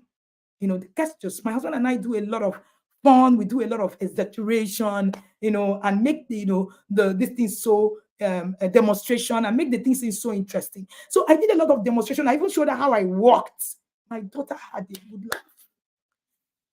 2 days later, no, 1 week later, she comes and she said, Mom, thing you said to me is so true. I was looking at Emmanuel. He was eating in class. And I was wondering, is this the person I just liked? God forbid. God forbid. And then we moved into the conversation. Now, why do crushes happen? Crushes happen because hormonal changes. Hormonal changes. A child, begin to enter puberty. There's pre-pubertal stage. By age 6, pre-pubertal age have started. Pre-pubertal age has started. And then, these things, hormonal changes will start to happen, and it will lead to a feeling of attraction and interest in others. And it is not a bad thing. Stop demonizing it. If your child have interest, right? If your child have interest, or your male child is having interest in it, but please, it's not a bad thing. The first thing you see in this time of confused gender diaspora, if your son is liking a girl, say hallelujah, and then you now tackle it from there. Don't get angry. Don't get upset. Or maybe you see that, boys are, casting your daughter out and all that. It's now your job to empower your child. It is your job to empower your child. See how you guys are all laughing at my cross story. Oh, shit. And I'm sure, that all of you had some experience. Now you're listening to me, because I'm on the hot seat. All right. Yes, that's it, Auntie Tima. My girl said crush is a brief feeling that leaves you hanging. That's it. All right. That's it. So that pre-pubertal stage happened. You are getting angry. Like, so when your child comes, the first thing you say, they look at you at my age. I will focus on you tell your children, focus on your schooling. What does that mean? What does focus on your feeling or your schooling mean? It's not a way to actually handle crush. What was the reason? Another reason, the crush happens. Social development. Crushes are a part of learning about relationships, boundaries, social dynamics. It's part of it. It's part of it. Do you know the interesting thing? Hello, you still crush on people even while you're married. Am I about to break a table? Even while you're married, it is the same way you need to deal with it. Same way. You just meet somebody, you're flying, you're going on a trip, you just meet someone who is, just talking, just intelligent, just, it's not a Holy Spirit thing. Auntie, brother, it is not. If you do not tell yourself the truth about this, you will see yourself fall into infidelity. Because all of the time you are being human, you're going to still, see people you like. Is that you don't see people you like? Are you joking? I do. I'm married now. I'm very happily married. And of course, you know that I have a very wonderful marriage. But if you need to learn how to deal with all of this. And because most of us were not taught how to deal with it as children, before you know it, they taught you, you melt, you now go. When you're not finished, you now regret and say, hey, I did not know when it happened. No, you knew. The problem is that you lack skills to actually be able to put yourself together. My husband would teach at the Marital Academy and say that infidelity is a choice. It's a choice. And it's cheating is a lack of skill. It's not kabashing. No. Cheating is a lack of skill because you are going to continue crushing on people all the rest of your life. Cheating is a lack of skill. Hey, it's a lack of skill. That's why you must create boundaries. That's why my husband and I have fidelity plan, a plan to remain fidel. Yes, you heard me right. A plan not to cheat. I'm not taking anything for granted. It is you that think that you can stand. Oh no, nothing will happen. Ndaboski. Bible says, "Let he that stand, be careful, lest he falls." I do everything right. It's a lack of skill. So you need to build skills in your children. Okay, so let's move. How do you do? All right, need to quickly move. Understanding crushes. That's the first thing. Before you deal with a crush, you need to understand what crush is. I've already told you what a crush is. How do you? Why do they happen? I've already told you why they happen. Number two, you need to recognize and validate teachings, right? Validate feelings, recognize and validate feelings. You need to acknowledge the feeling, right? You need to acknowledge the feeling. Oh, yes, the governor is here. All right. You need to acknowledge the feeling. Okay. Yeah, teaching is a lack of skills and boundaries. If you build a fidelity plan, you will be able to actually go. And if you are going to ask me about fidelity plan, please don't ask me here. Go and meet the Marital Academy by the governor. Okay. And that, will solve the problem. Okay. Recognizing and validating skill, which is the last one. You need to acknowledge that feeling. Tell your child, let your child know that having a crush is completely normal. Stop demonizing it. Stop demonizing it. It's completely normal. Tell them to that. And a common experience for people of all ages. Share your story, right? Share your story. It is very important. Listen to their thoughts, their feelings. Don't judge them. Encourage them to share what they're experiencing. A lot of people have asked me, no, my children will not share. They will not share all of the things. See, let me also tell you, your teenagers might not share everything with you, but if you keep an open conversation, you will hear a lot of things. A lot of things, right? So don't demonize it. Number two, you need to express that emotion. They are healthy outlets. Encourage your children to express this emotion through talking, through journaling, through engaging in creating activities like drawing music. So tell them, oh, okay, let's look for a healthy outlet for this particular feeling now. Make it fun. Make it fun. Stop telling your children, crush that crush, and then you walk away. What does that mean? What is crush that crush? How do you crush it? All right. Then discuss it. Ask open-ended questions. Like, what do you like about this person? That's one of the things. That's how I knew that my daughter was, like myself, was, very attracted to very smart people. So once you're smart, my daughter have a thing for you. Smart, responsible, and like, hey, we had that conversation. That's open-ended conversation, right? Managing emotions, coping strategies, stay busy, encourage participation.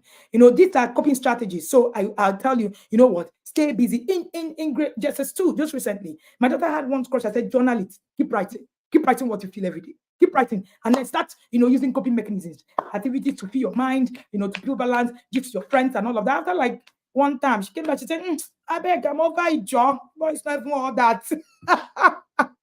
Discuss their feelings. Let them talk to a trusted friend. Let them talk to someone. Let them get your children mentors. Get a team mentor for your children. If you have someone around them, somebody they can also speak with, teach them relaxation techniques. Teach them relaxation techniques. See, stupid people. These others are just crazy. I cannot even laugh. Now, the next one is perspective, under managing emotions, perspective and reality. Let them understand reality. Help your child to differentiate between fantasies and real life aspects of having a crush.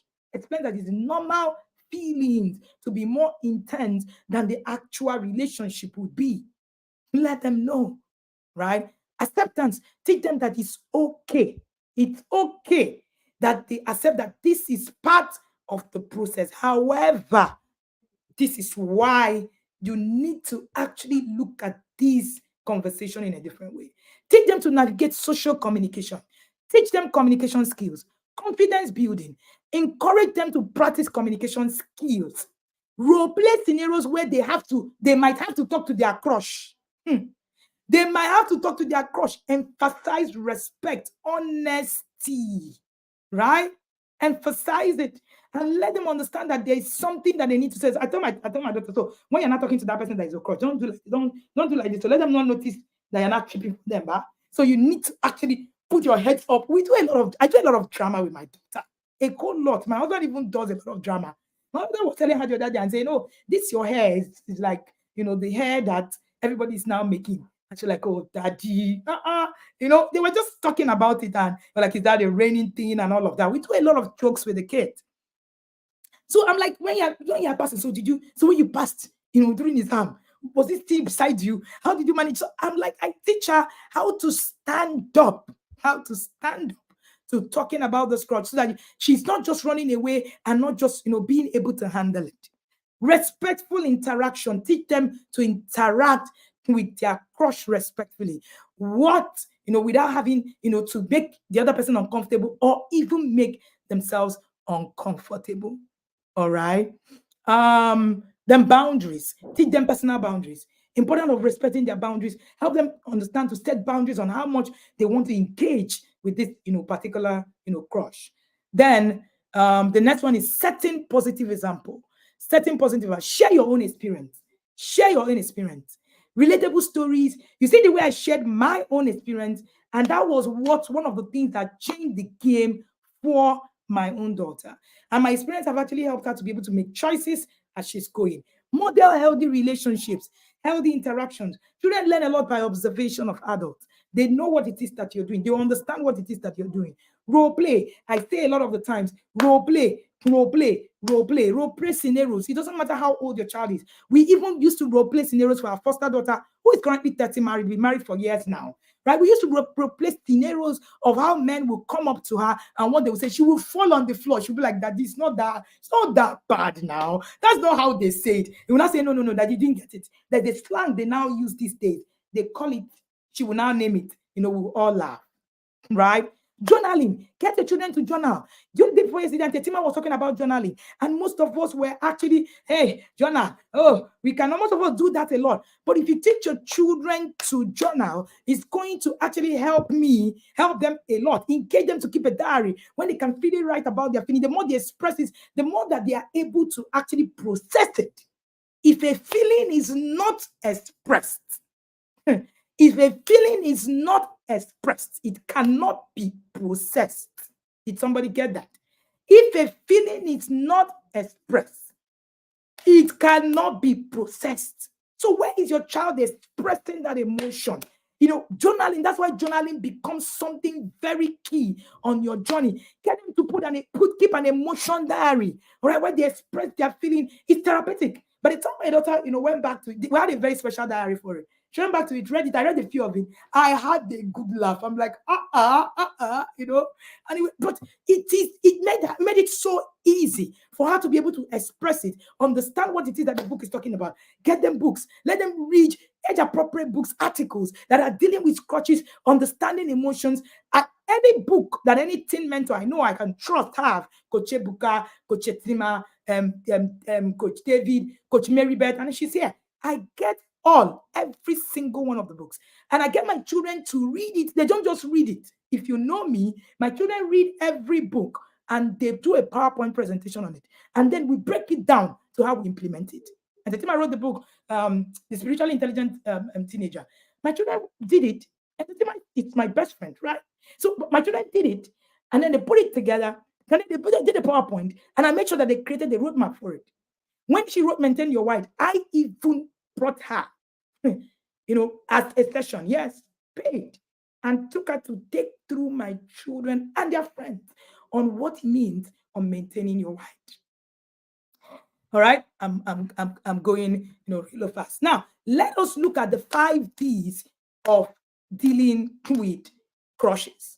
I call it the 5 Ds of dealing with crushes: discuss, discern, distance, develop, disengage. I like this kind of putting things so that you don't forget it. And I'm sure that when you're dealing with crushes, your child is whatever age, you won't be able to forget it. Number 1, discuss. Have an open conversation. Encourage open and honest conversation with your children, their feelings. One of the things that we do in the academy is, first thing is that we build a connection. We build a connection. That's one of the things that we do in the inner circle. Let me tell you something. One key thing, that when you are under discussion, you share your experiences. When you share your experiences, that your children hear your experiences from you, you stand as an advantage to your children. Relate your own stories, right? Relate your own stories to it. So parenting, parenting is not for loafers. If you are going to parent, you are going to actually put yourself through the work. So the next time you see a child that is doing exploit, impact, that is being, in a space, on a journey, don't say, oh, wow, I like it. No, there's a lot of work that needs to be put in, right? There's a lot of work that I need to put in. Somebody asks, am I allowed to read my child's diary? I love it. No, except your child gives you permission to. I have a very good relationship with my daughter. So she just comes and says, come and see what it is that I wrote. All right. Don't bamboozle your way through it. Some people say, oh, they need to sneak in and go and see what is there and all of that. Oh, well, I don't know about that. All right, but discuss it. Under discussing it, please listen actively. Pay attention to what your child is saying without judgment. Offer support, guidance. See, when your child is telling you about the problem about a crush, it is not the time for you to attack. Stop attacking. It is the time for you to discuss. Number 2, discern. Discern. Discernment is one of the greatest gifts you need parenting in the 21st century. If you cannot discern, you will make a mess of your parenting journey. If you cannot discern, you will make a mess of your parenting journey. Discernment. And that's why I say that your children are not looking for stories, they're looking for wisdom. Information is everywhere. Information is on Google. Google does not provide wisdom. And that's why people say, the inner circle, what is it? What is the curriculum? I want to start on Google. The things we teach is on Googleable. Go and look for dealing with crushes. 5 Ds of dealing with crushes. You won't say it. No, it's not on Google, because my brain is not on Google now. Is it? It's not. So discernment is that you have wisdom. Discern when to share story, when to be quiet, when to share a solution, when to know what it is that is happening, when to ask questions, when to not provide solution. Discern. It's your job to discern. One of those is that son had come to me to actually share that he wanted to try a particular movie or something, I think game or something. And in my discernment, I realized that providing an answer for him at that time was null and void. It wasn't something he needed, because he already knew, he already had the information. He already had the information. So discern. While you discern, identify feelings, help your child to discern. I taught my daughter to discern. Discernment is an advantage. And that's why I said that the ability to hear from God is a valid skill in the 21st century parenting. Your children will need to hear from God themselves, not by you. So they need to discern. Discernment, that's it. Can remember one of those days, our daughter in school, a teacher had called her to actually, come and see, her. She just said, I didn't feel okay going. There was something about this teacher I didn't understand. Discernment. Discernment. Discernment. Let them understand the situation. Encourage them to think about why. Why are they having a crush? Why is it this person? What qualities do they find appealing? Let them think through it. Let them name it. If not, they won't be able to deal with it.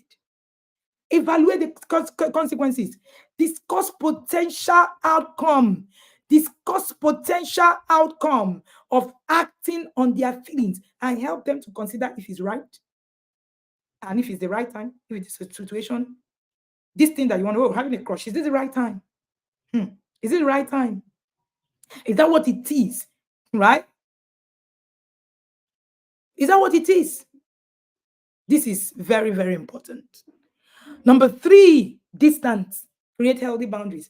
Teach your children, teach your daughter, your son, to actually importance of maintaining healthy boundaries. Our son had come before, sharing with us about a particular, That was in primary school. All these things I'm telling you, my children had crushes in primary school. And I remember that my husband shared a particular story with him, story of, beings and what it is that, should do and all of that. And then taught him about these things. And he got it. He got it. We didn't need to beat a child because the child is having a crush. Come on, right? Let me quickly run. We're almost too much fast spent on time. Okay. So distance, time and space, encourage them to take a step back.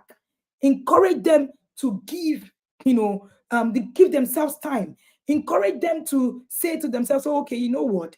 This is not the time for it. Let me just, reflect on these feelings. Let me just not rush into it. That's one of the things I thought, these things I'm sharing with you is the way I used to teach my own children on dealing with crushes. And then the next one, under discern, distance, is focus on self. I need, at that time, I remind them, prioritize your own interests, your hobbies, your friendship, so that you can provide balanced perspective. Balanced perspective, right? Then the next one is develop. A child is having a crush. It's a time to build skill. It's not a time to get angry. It's a time to empower a child. It's not a time to get frustrated. It's a time to share wisdom. It's not a child to just make flippant statements. What are the skills you're building? Self-confidence, support activities, interests that build self-esteem and self-confidence. We have a guide called the self-confidence guide. You can actually, help your child build their self-confidence. What do? Our daughter cooks so well. Part of development for us in building self-esteem, because competence builds confidence. By age 8, she was already cooking. By 10, she can cook anything. She's currently 14. There's nothing she cannot cook. Our son can cook everything. This morning I've had breakfast. Our son already made and then brought it. So it's important that you actually develop confidence. Number 2 is social skills. Let's help your children develop healthy social skills, like effective communication, respectful interaction. That will not permit me to share a lot. There is a whole course on creating a social roadmap for your Gen Z in the academy. Please, I beg you, get into the inner circle. Today might be the last day of sex educate your child like a pro, but this is just a fraction of 1/1,000,000th of what it is that you actually need. All right. So develop. Part of development is also emotional intelligence. Emotional intelligence is so key in your child actually being able to deal with crushes. Then the last one, disengage. Encourage your children to focus on other aspects of their life. Encourage them to focus on friendship, keeping a healthy balance, focus on hobbies. Tell them that, you know what? Okay, maybe you just focus on doing this, focus on, doing your books, focus on this, and all of that. Then teach them to let go. Teach them to let go. Help them understand that it's okay to move on from a crush. And it's not, that experiences will come. You will meet more people. That story I taught my daughter that you will meet more people, and then that person you thought that you were crushing on, you're probably going to just hate the person in quotes. And then you will just feel, what is even there in this person's, life? There are too many things that I would really, like you to, listen about, right? One of the things that I want you to note on discussion, sharing experiences bridges the gap between generations and normalizes feelings. Sharing experiences, right, between the gap bridges the sharing experiences bridges the gap between generations and normalizes feeling. On discernment is learning to see beyond the surface of emotion. That's how I define it to my own children, right? Distance, sometimes stepping back is the only way to see the full picture. So we had this on words as affirmations, written somewhere with twins, right? Sometimes stepping back is the best way to see the full picture, right? Develop. One of the things that we say is that building social skills are the foundation of every healthy relationship. And then lastly, on disengage, right? We say that letting go opens the door to new experiences and also opportunities. Letting go opens the door to new experiences and also other opportunities. I have a full slide on conversations fathers should have with their daughters, conversations, and all of the other things that should have. We're putting it to what it is that we're also going to be continuously teaching as we keep going. But this is, very important and instructive. Teaching body safety empowers your child to understand and assert their rights over their own body. So the right is over their own body, right? This is so important. This is so important for you. Now, here is how you can reach the Intentional Parent Academy. You can scan the barcode and you'll be able to reach us wherever it is that you are, right? Or you can just take a screenshot of this particular, we have 4 numbers you can reach out to. You can reach us, ask any questions, join the academy, or whatever it is that you need to do. You can follow us on all the social media handles. If this has been instructive to you, it has been impactful to you, follow us on all our social media handles. You can also scan the barcode and it takes you to all of our social media handles on Facebook, on Instagram. If you're looking for how you're confused, just put Wendy Ologe. I am the only Wendy Ologe on planet Earth. Every other person you encounter with that name, it's not the original Wendy Ologe. All right, that was on a lighter mode. But hey, the Inner Circle program. I talk a bit about the Inner Circle program. By the way, if you put your phone on the screen, you will be able to scan and it'll take you to the page where you can book a slot for the Inner Circle. The Inner Circle is 100,000 per year if you're booking a single slot just for you, right? But if you want a couple slot, it's 170,000. So you get to pay, instead of paying 200,000, pay 170. One thing I want to assure you, this curriculum you have listened to now, these 5 days, it's not even part of the Inner Circle, curriculum. It's interesting. The curriculum is different. The curriculum is completely different. It's an annual, yearly stuff. Weekly, daily coaching. All the questions that you want to ever ask about parenting, you get answers there. Trust me. Your answers are right there. Every week you get one webinar. Do you want to continue to hear my voice? It's not a Tuesday life. The Tuesday life is like, like a sprinkling of salt on, some stuff. I'm talking about a well-crafted system to how you can actually parent your child. I'm talking about handing you over the curriculum, handing you over systems, structures, schedules, things, everything you need that you have ever needed to raise the child of impact. There are daily connection tools. Every day, you get a connection tool that builds you every single day for it. Now, here is the thing, and here is my offer today. You book with 5,000 naira to lock your spot, and you spread your payment between now and December, and you get to pay 100,000 naira for single slot or 170,000 naira for couple slot.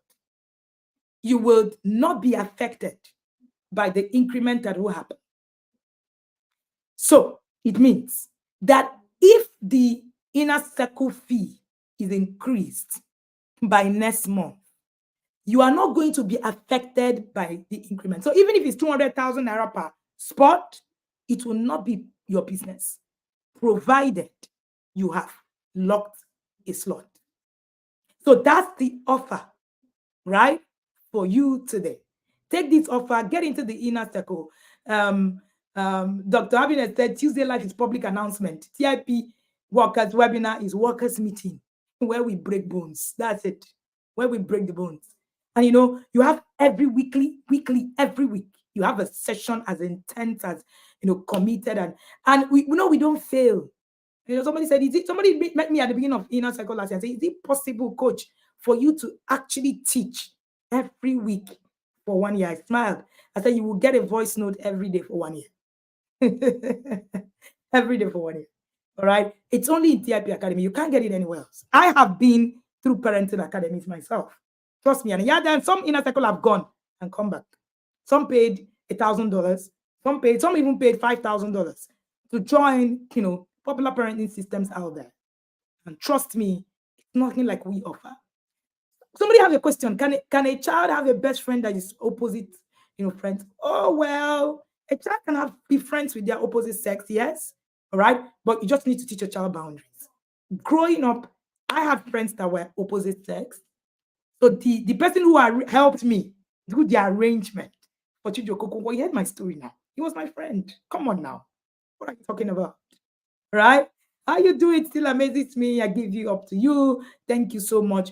Numbers again, somebody's asking for numbers. These are the numbers for TIP. All right. Details of inner circle is also on my screen also. All right, so that you can get it. You can take a screenshot of this so that you can get it.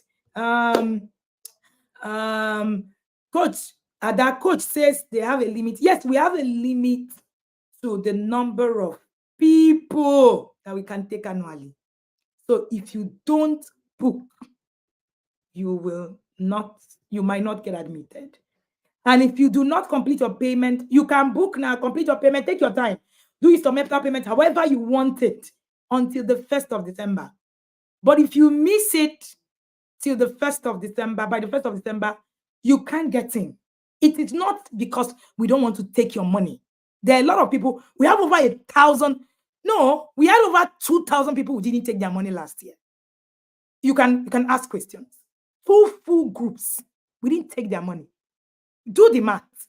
So we're not driven by your money. That's not just the motivation. The motivation is that you get it right. People have come to us, offered us 10 times the amount. Somebody offered me $1,000 to just pay for inner circle and just join this cohort. I said, no, sir. You will not be able to cope.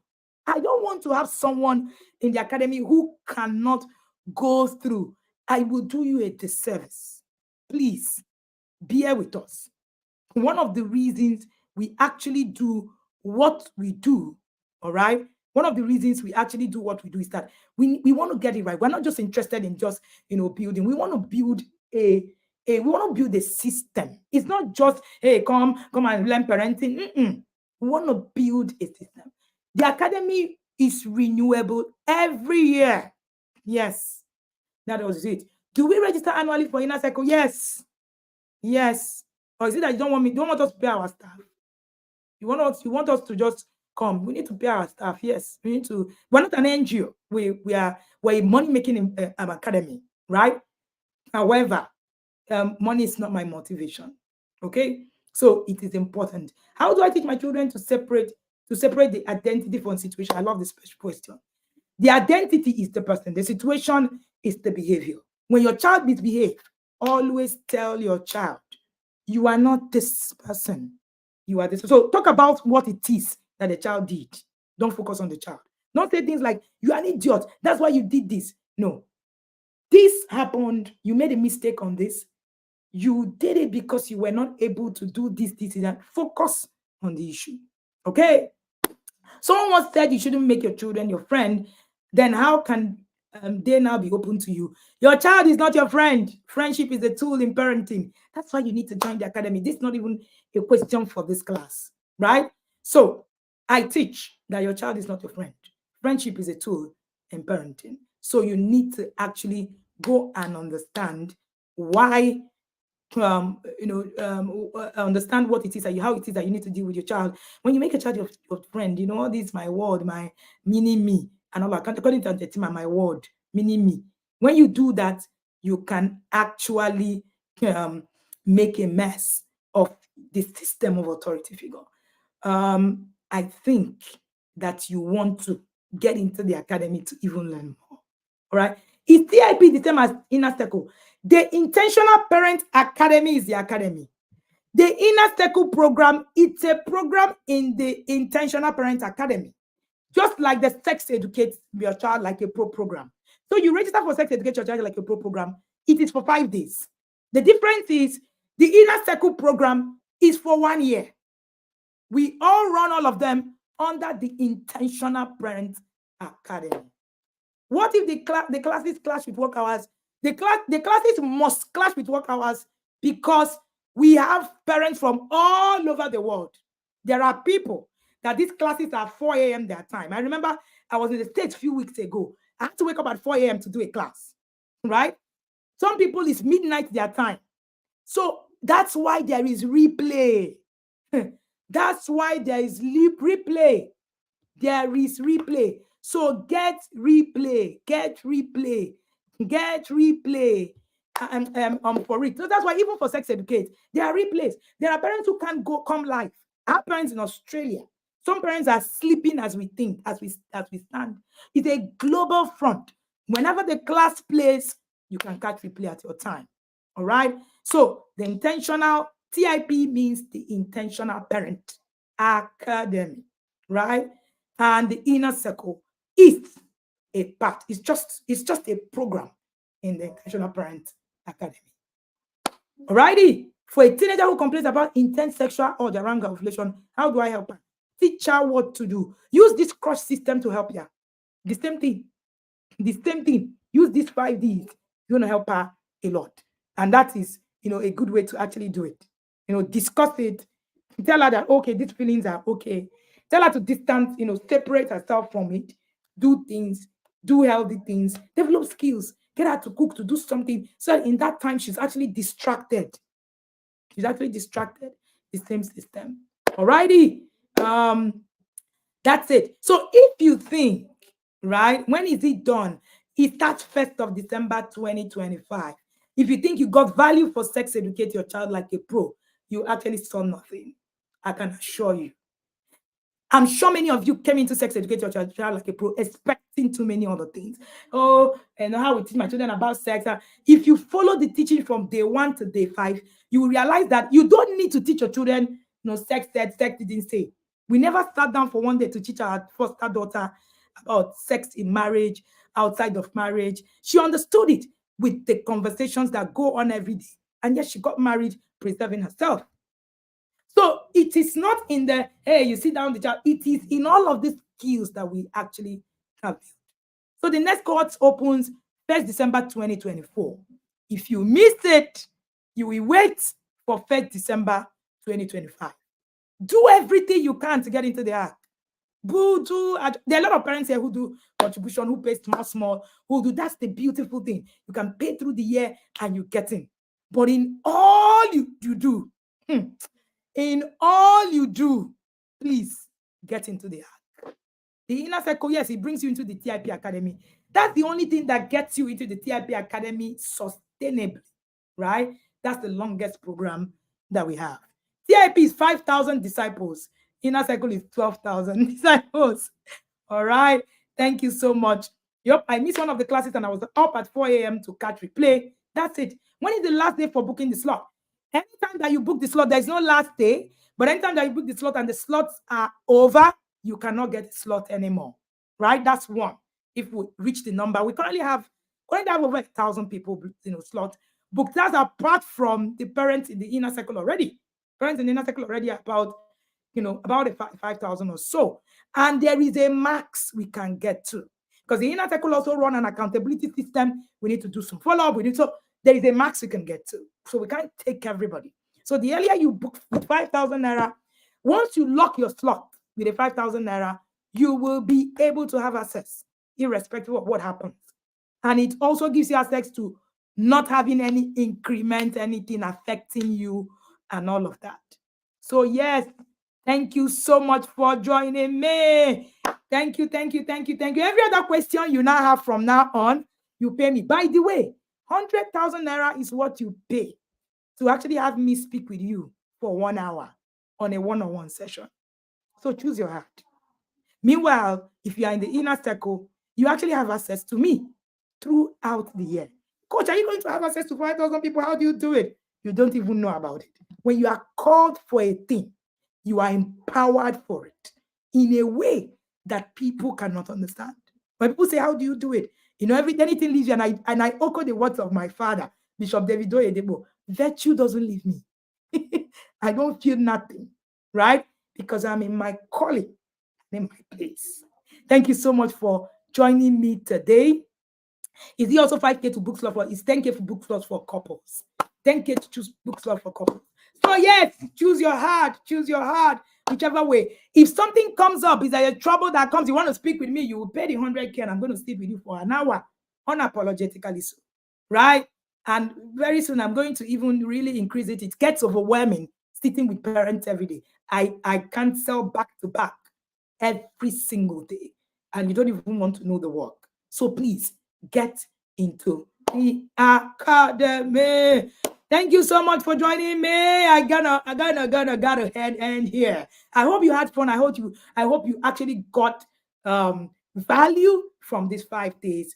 And if you did, share the fire emojis right in the comment section, and we call it a day, a week.